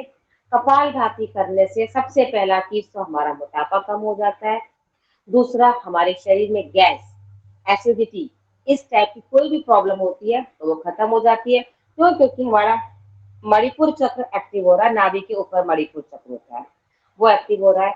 और सबसे बड़ी बात, जब हम कपालभाति करते हैं तो हमारी आंतें सबल हो जाती हैं। जब आंतें मजबूत हो जाती हैं तो इनडाइजेशन, जो खाने का अपचन की प्रॉब्लम होती है, वो खत्म हो जाती है। जब खाना समय पर पच जाता है तो समय पर भूख लगती है और हमारा पूरा मोटापा ऑटोमेटिकली खत्म हो जाता है। मोटापे का सेशन है, इससे मोटापे की बात बताई। साथ ही कपालभाति शरीर से जितनी भी गांठें होती हैं, अनुलोम विलोम में कपालभाति करने से खत्म हो जाती है। महिलाओं को किस टाइम नहीं करना चाहिए? पीरियड्स के 4 से 5 दिन तक। ठीक है, चलिए आइए मेरे साथ 1 मिनट लग के कपालभाति करें।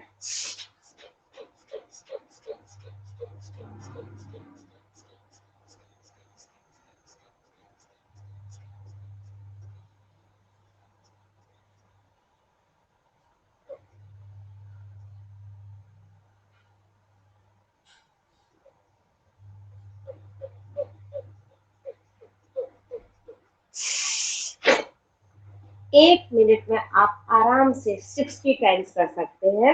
लेकिन अगर फिर वही बात, अगर हार्ट की प्रॉब्लम है, बीपी की प्रॉब्लम है, तो आराम आराम से करें, जल्दबाजी ना करें। अपने शरीर को समय दें। ईश्वर ने इतना अच्छा शरीर दिया है जिसकी कीमत लगभग 372 करोड़ आती गई है। तो इतने शरीर की जो कीमत है, उस शरीर को संभाल कर रखिए। धन दौलत तो आते जाते रहते हैं, लेकिन अगर आपका शरीर स्वस्थ है तो आप 80 साल की अवस्था में भी आप तीर्थ करने जा सकते हैं आराम से। और अगर शरीर स्वस्थ नहीं है तो बिस्तर पे बैठे बैठे बुढ़ापा कटना है। इसलिए कोई किसी का साथ नहीं देता।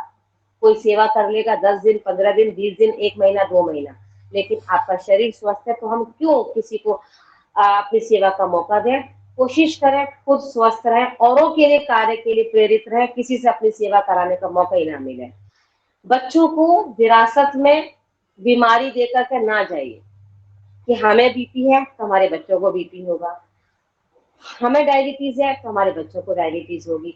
अपने बच्चों को विरासत में बीमारी ना देकर के जाए, खुद स्वस्थ रखें और इस जीवन से जब जाना है तो हंसते हंसते मुस्कुराते हुए निकल जाए कि पता भी नहीं चले कि कब हम स्वस्थ शरीर के साथ यहाँ से विदा ले जाए। और इतना लंबी दीर्घायु लेकर के जाए कि खुद को, अपने, हमारे बच्चों को इस चीज पर भी एक प्राउड हो कि हाँ हमारे माँ, हमारी पिताजी इतने स्वस्थ थे तो उन्हें कोई बीमारी नहीं थी। चलिए आगे बढ़ाते हैं इस क्रम को। इसके बाद आता बाह्य प्राणायाम। बाह्य प्राणायाम अगर आप चाहे तो पद्मासन लगा के कर सकते हैं। अगर पद्मासन नहीं लगा पाते तो आप वापिस सुखासन, सिद्धासन में कर सकते हैं। करना कैसे? श्वास को भरेंगे, पूरा श्वास खाली कर देंगे, कुंभक लगाएंगे। इसमें 3 कुंभक लगते हैं, 3 बंद लगते हैं, मूल बंद, उद्यान बंद, जल अंदर। श्वास को छोड़ करके अपनी एनएस को स्क्वीज कर लेते हैं, अपने टॉयलेट वाली जगह को कस के खींच लेते हैं, उसको कहते हैं मूल बंद। ऑटोमेटिकली पेट अंदर चला जाता है, उसको कहते हैं उद्यान बंद। और गर्दन नीचे लगा रहे, उसको कहते हैं जाल अंदर बंद। ये महिलाओं की जितनी भी बीमारी होती है, स्पेशली लोअर पार्ट की, वो प्रॉब्लम सारी क्योर होने लग जाती है हमारी 3 बंद लगाने से। इसे कहते हैं बाह्य प्राणायाम। इसको भी पीरियड टाइम में बंद ना लगाए। फिर से एक बार करेंगे, श्वास को भरे, पूरा सांस को छोड़ दे, कुंभक बंद लगाते हुए श्वास को छोड़कर रेचक, और बंद लगाते हुए मूल बंद, उद्यान बंद, जलंधर बंद। आपसे पूछा जा सकता है कि बाह्य प्राणायाम में कौन कौन से 3 बंद लगाए जाते हैं, क्या कितने बंद लगाए जाते हैं? एक लंबा गहरा सांस छोड़कर रिलैक्स। ये था हमारा बाह्य प्राणायाम नंबर 3 पर। अब आती है हमारी अग्निसार क्रिया, जिसको हम 8 प्राणायाम में शामिल करते हैं लेकिन गिनती नहीं करते।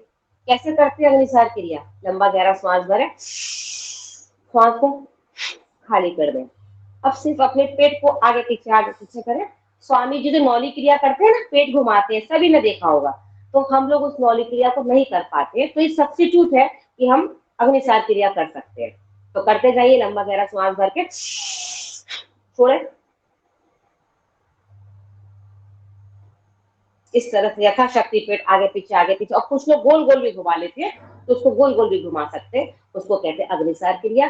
और अग्निसार क्रिया करने से हमारा एपिगैस्ट्रियम, एपिगैस्ट्रियम अर्थात जठराग्नि, जठर अग्नि, जब हम खाना, एक बात मोटापे से संबंधित बात है इसलिए बीच में बता रही हूँ कि जठर अग्नि, जब हम खाना खाते हैं तो हमारी जठर में से, हमारे एपिगैस्ट्रियम में से एक अग्नि प्रदीप्त होती है जिसे कहते हैं जठराग्नि। जब हम खाना खाते हैं और तुरंत पानी पी लेते हैं तो वो अग्नि बुझ जाती है, इसलिए कभी भी खाना खाने के बीच में पानी का सेवन नहीं करना चाहिए। मैंने बात पित्त और दोष की जो अभी 13 सितंबर को क्लास हुई थी, उसमें पूरा बताया था पानी कब कैसे पीना चाहिए। आपने अगर ज्वाइन किया हो तो आपकी नॉलेज होगी। फिर भी एक छोटी सी बात को 1 मिनट में पूरा करती हूँ कि स्वस्थ रहने के 4 सूत्र। सुबह सुबह ऊषा पान करें, 2 से 3 गिलास गुनगुना पानी मलासन में पिए, खाने के बीच में कभी पानी नहीं पिए, खाने के तुरंत बाद कभी पानी नहीं पिए, मिनिमम 45 मिनट्स या 1 घंटे के बाद पानी पिए, और खड़े होकर के कभी पानी नहीं पिए, धीरे धीरे करके बैठ करके सिप सिप करके पानी पिए। पानी को ठंडा ना पिए, गुनगुना पिए, मौसम के हिसाब से, ऋतु के अकॉर्डिंग, और आप देखेंगे आपका मोटापा कभी आएगा ही नहीं। मोटापे से संबंधित बात थी इसलिए बताई। आइए आगे बढ़ते हैं अग्निसार क्रिया के बाद उज्जयी प्राणायाम। थायराइड का जो सेशन है तो थायराइड के लिए उज्जयी प्राणायाम। थायराइड क्या है?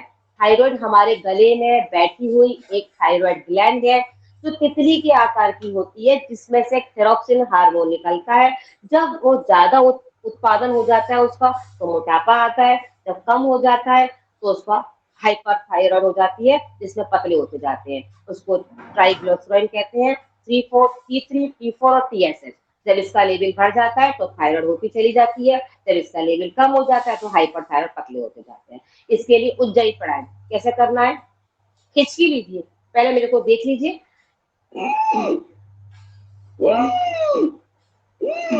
इसको करने में किसी किसी को खांसी भी आती है, ठसका भी लगता है, कभी कभी वोमिटिंग फील होती है, लेकिन करत करत अभ्यास जड़त होत मजबूत।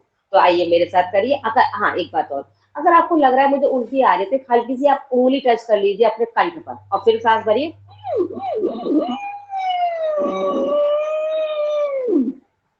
यथाशक्ति रोक के रखिए, गर्दन को जालंधर मन लगा करके। जितनी देर रोक के रखेंगे उतना आपके लिए फायदा है।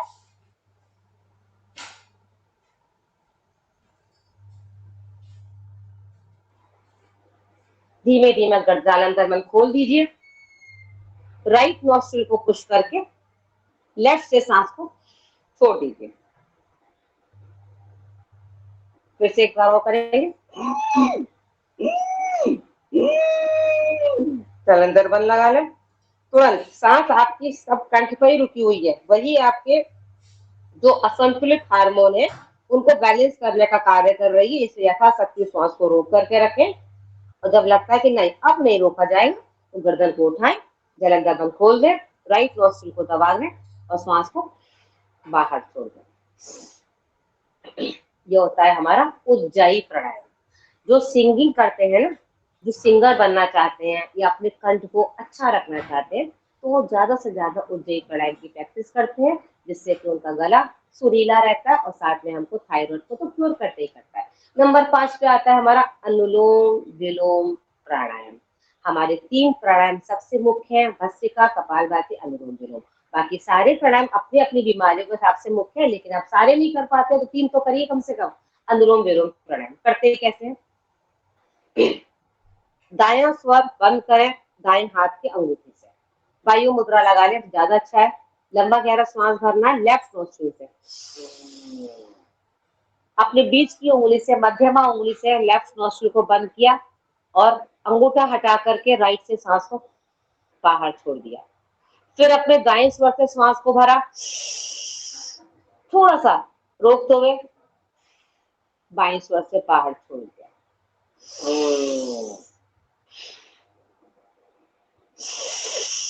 मैं बताती जाऊंगी, आप निरंतर करते जाएंगे अनुलोम विलोम प्राणायाम। विश्वास कीजिए, आपके शरीर की अगर 2 महीने के अंदर गांठें घुलने का नंबर ना लग जाए तो आप योगा करना छोड़ दीजिएगा। मैं सच बता रही हूँ, क्योंकि मेरे हाथ पर एक बहुत 1 रुपए के बराबर की यहाँ पर एक गांठ थी जो नस के ऊपर थी, ठीक वेन के ऊपर। डॉक्टर ने बिल्कुल बोला कि ये नहीं कट सकती है, क्योंकि इसको काटेंगे तो आपकी वेन पर इफेक्ट आएगा और आपकी जान को जोखिम है, आप इसको ऐसे ही रहने दीजिए। लेकिन मैंने बराबर कपालभाति और अनुलोम विलोम नहीं छोड़ा और 6 महीने तक लगातार करती रही। तभी 6 महीने के बाद मेरी गांठ यहाँ से जड़ से खत्म हो गई। तो शरीरों में इतनी गांठें हो गई हैं, तो महसूस कीजिए आपकी धीरे धीरे करके गांठें घुलने लग जाएंगी। तो अनुलोम विलोम का अभ्यास निरंतर कर आप लोग करते रहिए। मैं आपको बताती हूँ, अनुलोम विलोम प्राणायाम करने से 72 करोड़ 72 लाख 10,201 नस नाड़ियां परिशुद्ध हो जाती हैं। जब इतनी सारी नाड़ियां परिशुद्ध हो जाती है तो पूरे शरीर के अंदर ब्लड का फ्लो अच्छा होता है। तो हमारे घुटनों के दर्द, जोड़ों के दर्द, अर्थराइटिस की प्रॉब्लम जो धीरे धीरे रूमेटॉइड अर्थराइटिस में बदल जाती है, सब धीरे धीरे खत्म होती चली जाती है। तो इसलिए जितना ज्यादा से ज्यादा हो सके अपना समय अपने शरीर को दें। शरीर बहुत मूल्यवान है, उसकी कीमत को समझें। मोबाइल को छोड़ करके कोशिश लगाएं कि आज मोबाइल 1 घंटा कम चलाऊंगी, 1 घंटा एक्सरसाइज को दूंगी, अपने आसनों को दूंगी, अपने प्राणायाम को दूंगी। आप देखिए कितना स्वस्थ रहेंगे।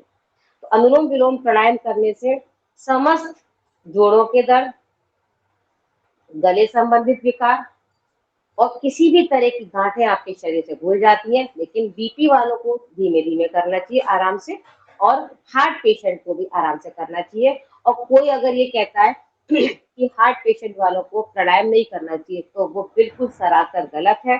प्राणायाम करने से वो आगे स्वस्थ रहेंगे, लेकिन सूक्ष्म गति के साथ आराम आराम से करते हैं। जो स्वस्थ है वो ऐसा कर सकते हैं।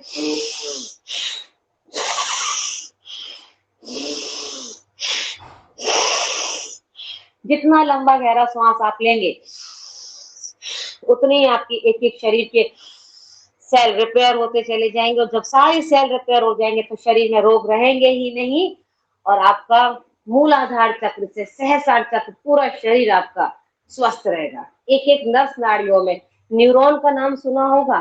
जो न्यूरॉन क्या होते हैं, बाल के से भी पतले पतली पतली नसें होती हैं जो हमारे सर में होते हैं, लाखों के संख्या में होती हैं।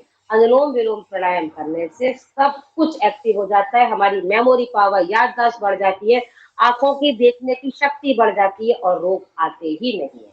चलिए आगे बढ़ते हैं। नंबर 5 प्राणायाम फिर से नोट कर लीजिए। भस्त्रिका, कपालभाति, वाह्य प्राणायाम, उज्जयी एंड अनुलोम विलोम, ये 5 प्राणायाम हमारे पूरे शरीर को व्यवस्थित रखने के। लास्ट के 3 प्राणायाम ध्यान वाले कौन कौन से? भ्रामरी, उद्गीत एंड प्रणव का ध्यान अर्थात मेडिटेशन। अब हम आते हैं नंबर 6 प्राणायाम पर, वो है भ्रामरी। भ्रामरी अर्थात भंवरे की तरह से आवाज निकालना। ये भी हमारे कंठ के लिए, थायराइड के लिए बहुत अच्छा है। करते कैसे? अपनी प्रथम उंगली इसको ऊपर लगाएं, तर्जनी उंगली, मध्यमा और अनामिका से आंखों को बंद करें और कनिष्का उंगली को हल्के से नाक के पास रखते हुए अपने अंगूठों से कानों को बंद करते हुए भंवरे की तरह आवाज निकाले। बम्बल बी जैसे भंवरा गुनगुनाता ना,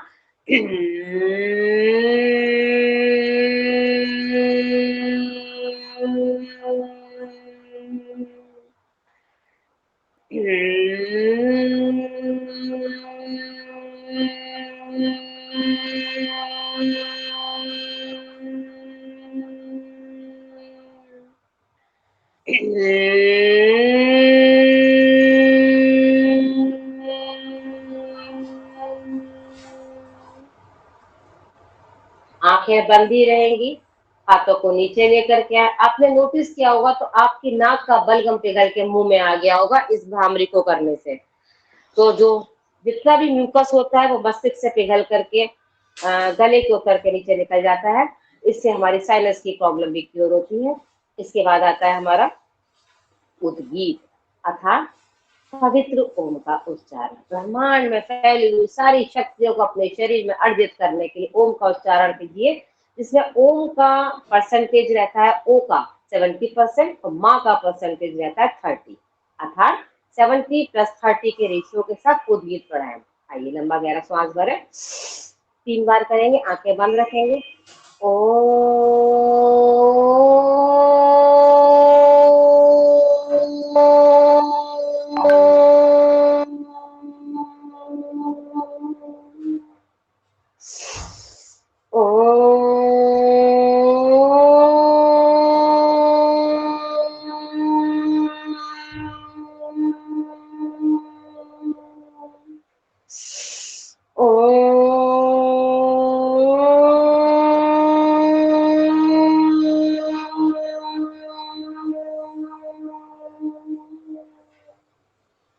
आंखें बंद ही रखिएगा, खोलिएगा नहीं।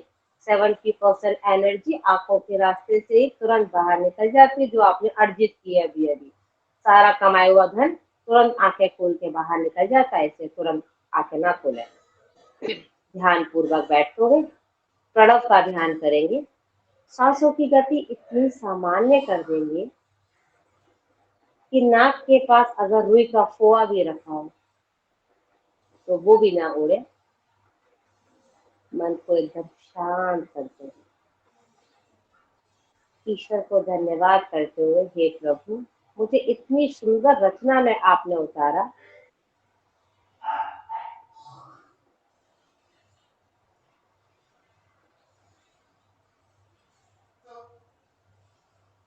सांसों की गति इतनी सामान्य कि खुद को भी पता ना चले कि हम श्वास ले रहे हैं।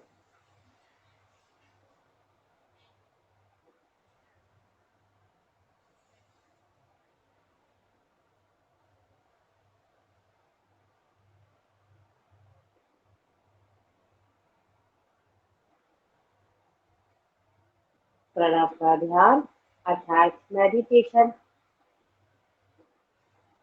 जो कि अपने घर में बैठ करके आप एकांत में कभी भी कर सकते हैं। हथेलियों को ऊपर उठाएं, अच्छे से रब करें और गरम गरम हथेली अपनी आंखों पर लगाते हुए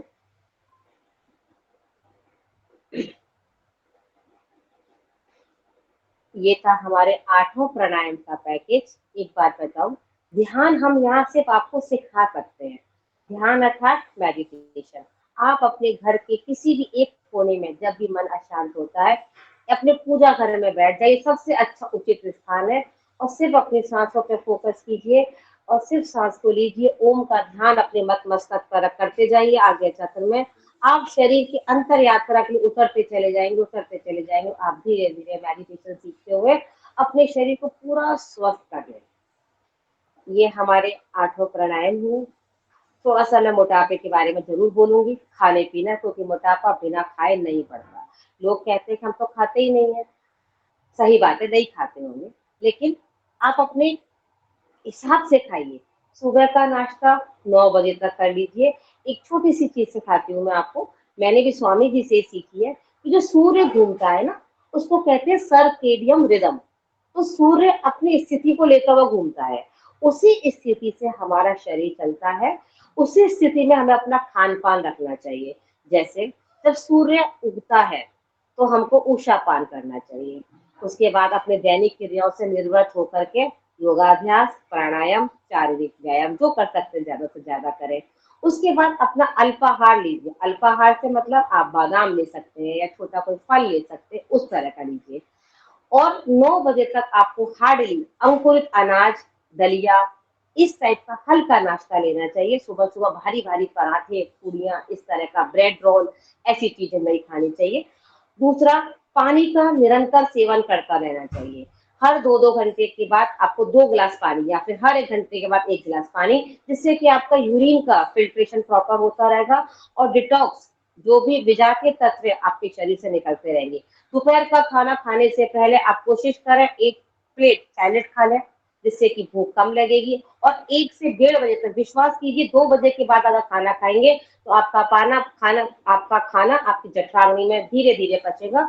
और अगर आप 1 से 1:30 बजे तक खाना खा लेंगे तो आपकी पाचन क्रिया बहुत अच्छी रहेगी और 5 बजे आपको फिर से भूख लगेगी। फिर आप अपना जो भी आप लेते हैं, कभी खाली पेट चाय ना लें, थोड़ा सा अल्पाहार में कुछ मखाने हैं, इस टाइप की कुछ हल्की चीजें या फल ले सकते हैं। फिर आप अपना जो भी चाय कॉफी लेते हैं, कोशिश करें कभी भी गर्म चीजों का इतना तेज सेवन नहीं करना चाहिए, पेट में एसिड बनना शुरू हो जाए। और फिर शाम का खाना कोशिश कीजिए 6:30-7 बजे तक, सिर्फ दिन रहने तक खाइए। सूर्य ढल गया मतलब खाने का समय खत्म हो गया। और इस तरह से सुबह के समय आप फल लीजिए, दोपहर के समय दही और छाछ का समय होता है और शाम का समय दूध का होता है। अगर आप 6:30 बजे खाना खा लेते हैं, दिन रहते 7 बजे तक खा लेते हैं, रात को भूख लगती है तो आप सिर्फ थोड़ा सा दूध पी सकते हैं, वो भी 8-8:30 बजे तक, जो कि आपके लिए बहुत गुणकारी होगा। अब अपनी वाणी को विराम देती हूँ। मैंने आपको बहुत कोशिश की है, आपके कुछ सवाल हो तो वो पूछेगा, क्योंकि समय ठीक 6:30 बज चुके हैं। मैं दीदी को मन सौंपती हूँ। ओम दीदी, ओम। मुझे ना भस्त्रिका में और कपालभाति में ज्यादा डिफरेंस लगता नहीं है, ऐसा लगता है उसमें भी पेट हिलता है, नहीं तो नहीं, ऐसा गलत। कैसे करें? भस्त्रिका अलग है, कपालभाति अलग है। भस्त्रिका में श्वास को भर के छोड़ते हैं, रोचक पूरक करते हैं, सांस को पूरा करते हैं। मैं करके बताऊंगी, अभी आप थोड़ा धैर्य का परिचय दें, और फिर श्वास को छोड़ते हैं। और कपालभाति में सिर्फ श्वास को छोड़ना होता है, लेना नहीं होता। अब आप मेरे को देखिए, मैं और पास आके दिखाती हूँ आपको। भस्त्रिका प्राणायाम तीनों गति से करूंगी। सूक्ष्म गति, मध्यम गति, ना मेरा पेट हिल रहा, ना मेरा धड़ हिल रहा, ना मेरे कंधे, ना गर्दन। हाँ, ये थोड़ा सा बस यहाँ आपको लगे। तीव्र गति,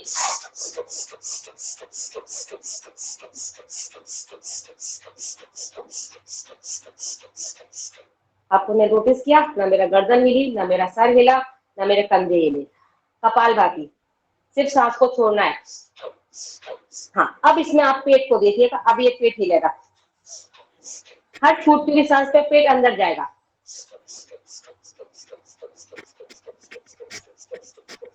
इस तरह तीव्र गति से हृदय वालों को नहीं करना, जिसको हृदय में प्रॉब्लम। आगे किसी का और कोई सवाल? ओम दीदी, जैसे आपने थायराइड के लिए ये अंगूठी से नीचे वाला पॉइंट बताया था दबाने के लिए, ये पूरा हाँ, दबाना जो उठा हुआ ये हिस्सा है, ये वाला पार्ट, ये पूरा?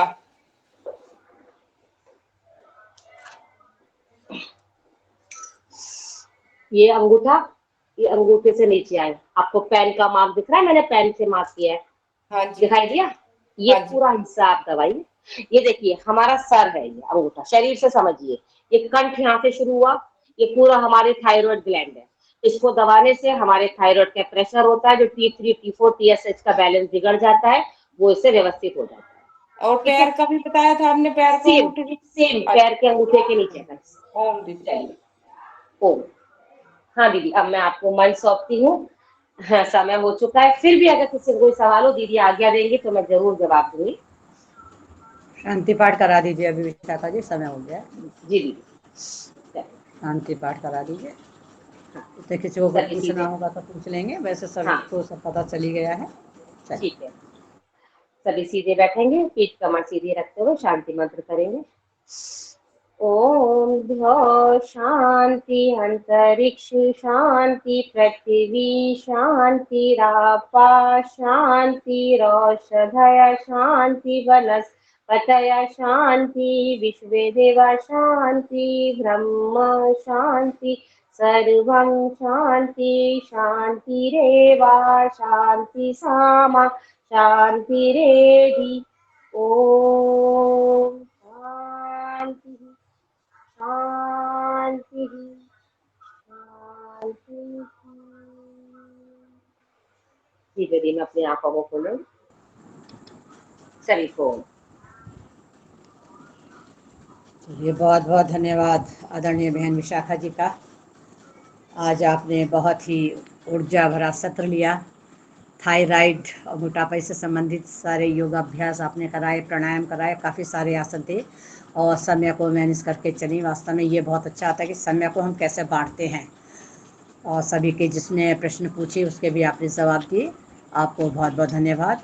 और भविष्य में जब भी आपकी ज़रूरत होती है आप अपनी सेवाएं देती हैं और आगे भी देती रहेंगी, ऐसा हम आपसे उम्मीद करते हैं। अब इस सत्र को हम यहीं विराम देंगे। सायंकालीन वेला में पुनः 5 से 6 बजे तक हम फिर मिलेंगे। तब तक के लिए सभी को ओम, सभी को प्रणाम। ओम ओम दीदी, ओम ओम दीदी, ओम बड़ी दीदी, ओम दीदी, बड़ी दीदी, तो अभी दीदी बहन विनीता उपाध्याय जी का, बहन जो हमारे संगठन से सभी बहनें जुड़ी दीदी, हैं। आपकी आवाज थोड़ी कम आ रही है। बड़ी दीदी, आपकी आवाज थोड़ी कम आ रही है। हाँ, बहन विशाखा जी का बहुत बहुत धन्यवाद, क्योंकि उन्होंने अपने व्यस्ततम समय में से ये आवाज़ समय कम निकाल करके दीदी आप को कहें दिया और है। सब दीदी आप माइक वो लगा दीजिए, माइक ईयरफोन से आवाज दूर नहीं है आ या रही पास है। है? हाँ, आवाज़ नहीं आ रही दीदी आपकी। आवाज़ नहीं आ रही दीदी आपकी, थोड़ा जोर से बोलेंगे। आवाज़ नहीं आ रही बिल्कुल भी। फोन की आवाज शायद कुछ कम की हुई है, वॉल्यूम शायद कुछ कम हो रखा है शायद। हाँ, ये हो सकता है। हाँ दीदी, बोल तो सही रही है। वॉल्यूम बढ़ा लीजिए आप अपना दीदी, वॉल्यूम बढ़ा लीजिए। हाँ हाँ, कर रही हैं। वो सब ब्लूटूथ का शायद वॉल्यूम कम हो गया है। धन्यवाद दे रही है विशाखा जी को। बहुत बहुत दीदी, सभी आप गुरु बहनों का ही आशीर्वाद है कि आप आशीर्वाद ऐसे ही मिलता रहे। मैं तो आशीर्वाद की भूखी हूँ, मुझे ऐसे ही आशीर्वाद मिलता रहे और मैं आगे ऐसे ही सेवा देती रहूँ। हाँ दीदी आशीर्वाद दे रही हैं, वो आवाज़ नहीं आ रही है, बस थोड़ा सही है। हाँ दीदी, बहुत आप बहुत बोलिए आदर, शायद आधा। बहुत बहुत हाँ दीदी, धन्यवाद आदरणीय दीदी जी का भी।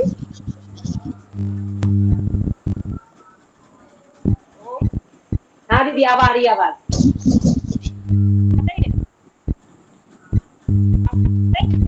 हाँ दीदी, आ रही है, बोलिए बोलिए, आ रही है।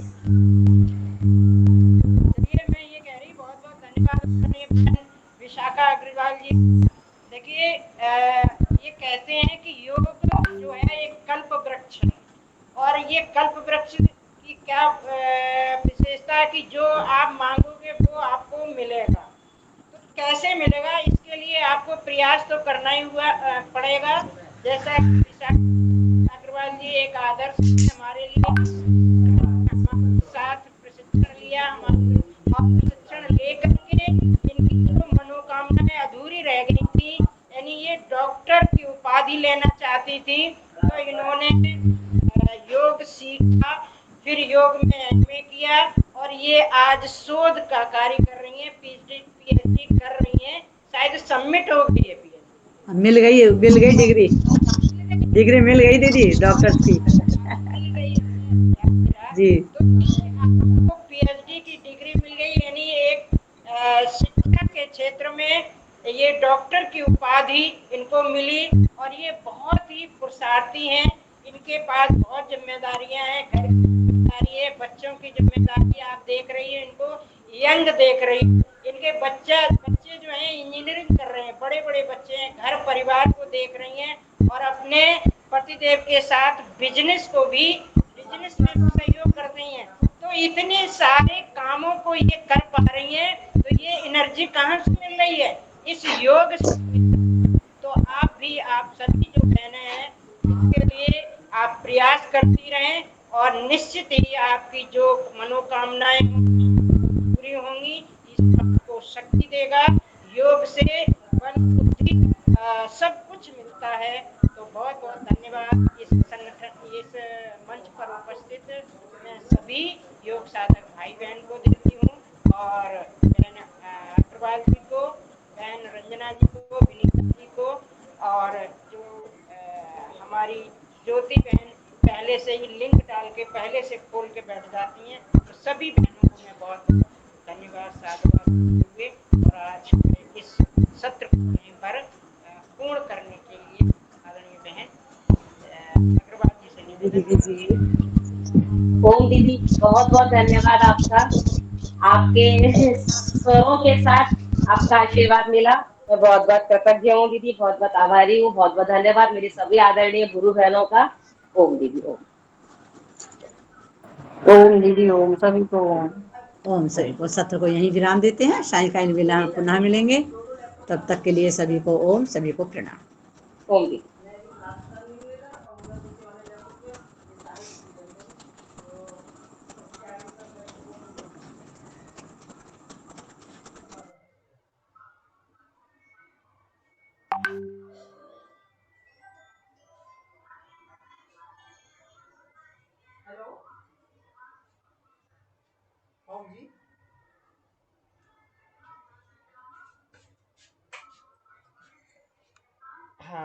एक मिनट जब मेरी ना दूसरी जगह भी क्लास चल रही है ना, उसको मैं ऑफ कर दूँ, ठीक है ना, रिकॉर्डिंग चल रही है उधर मेरी। ओके, अभी आती है।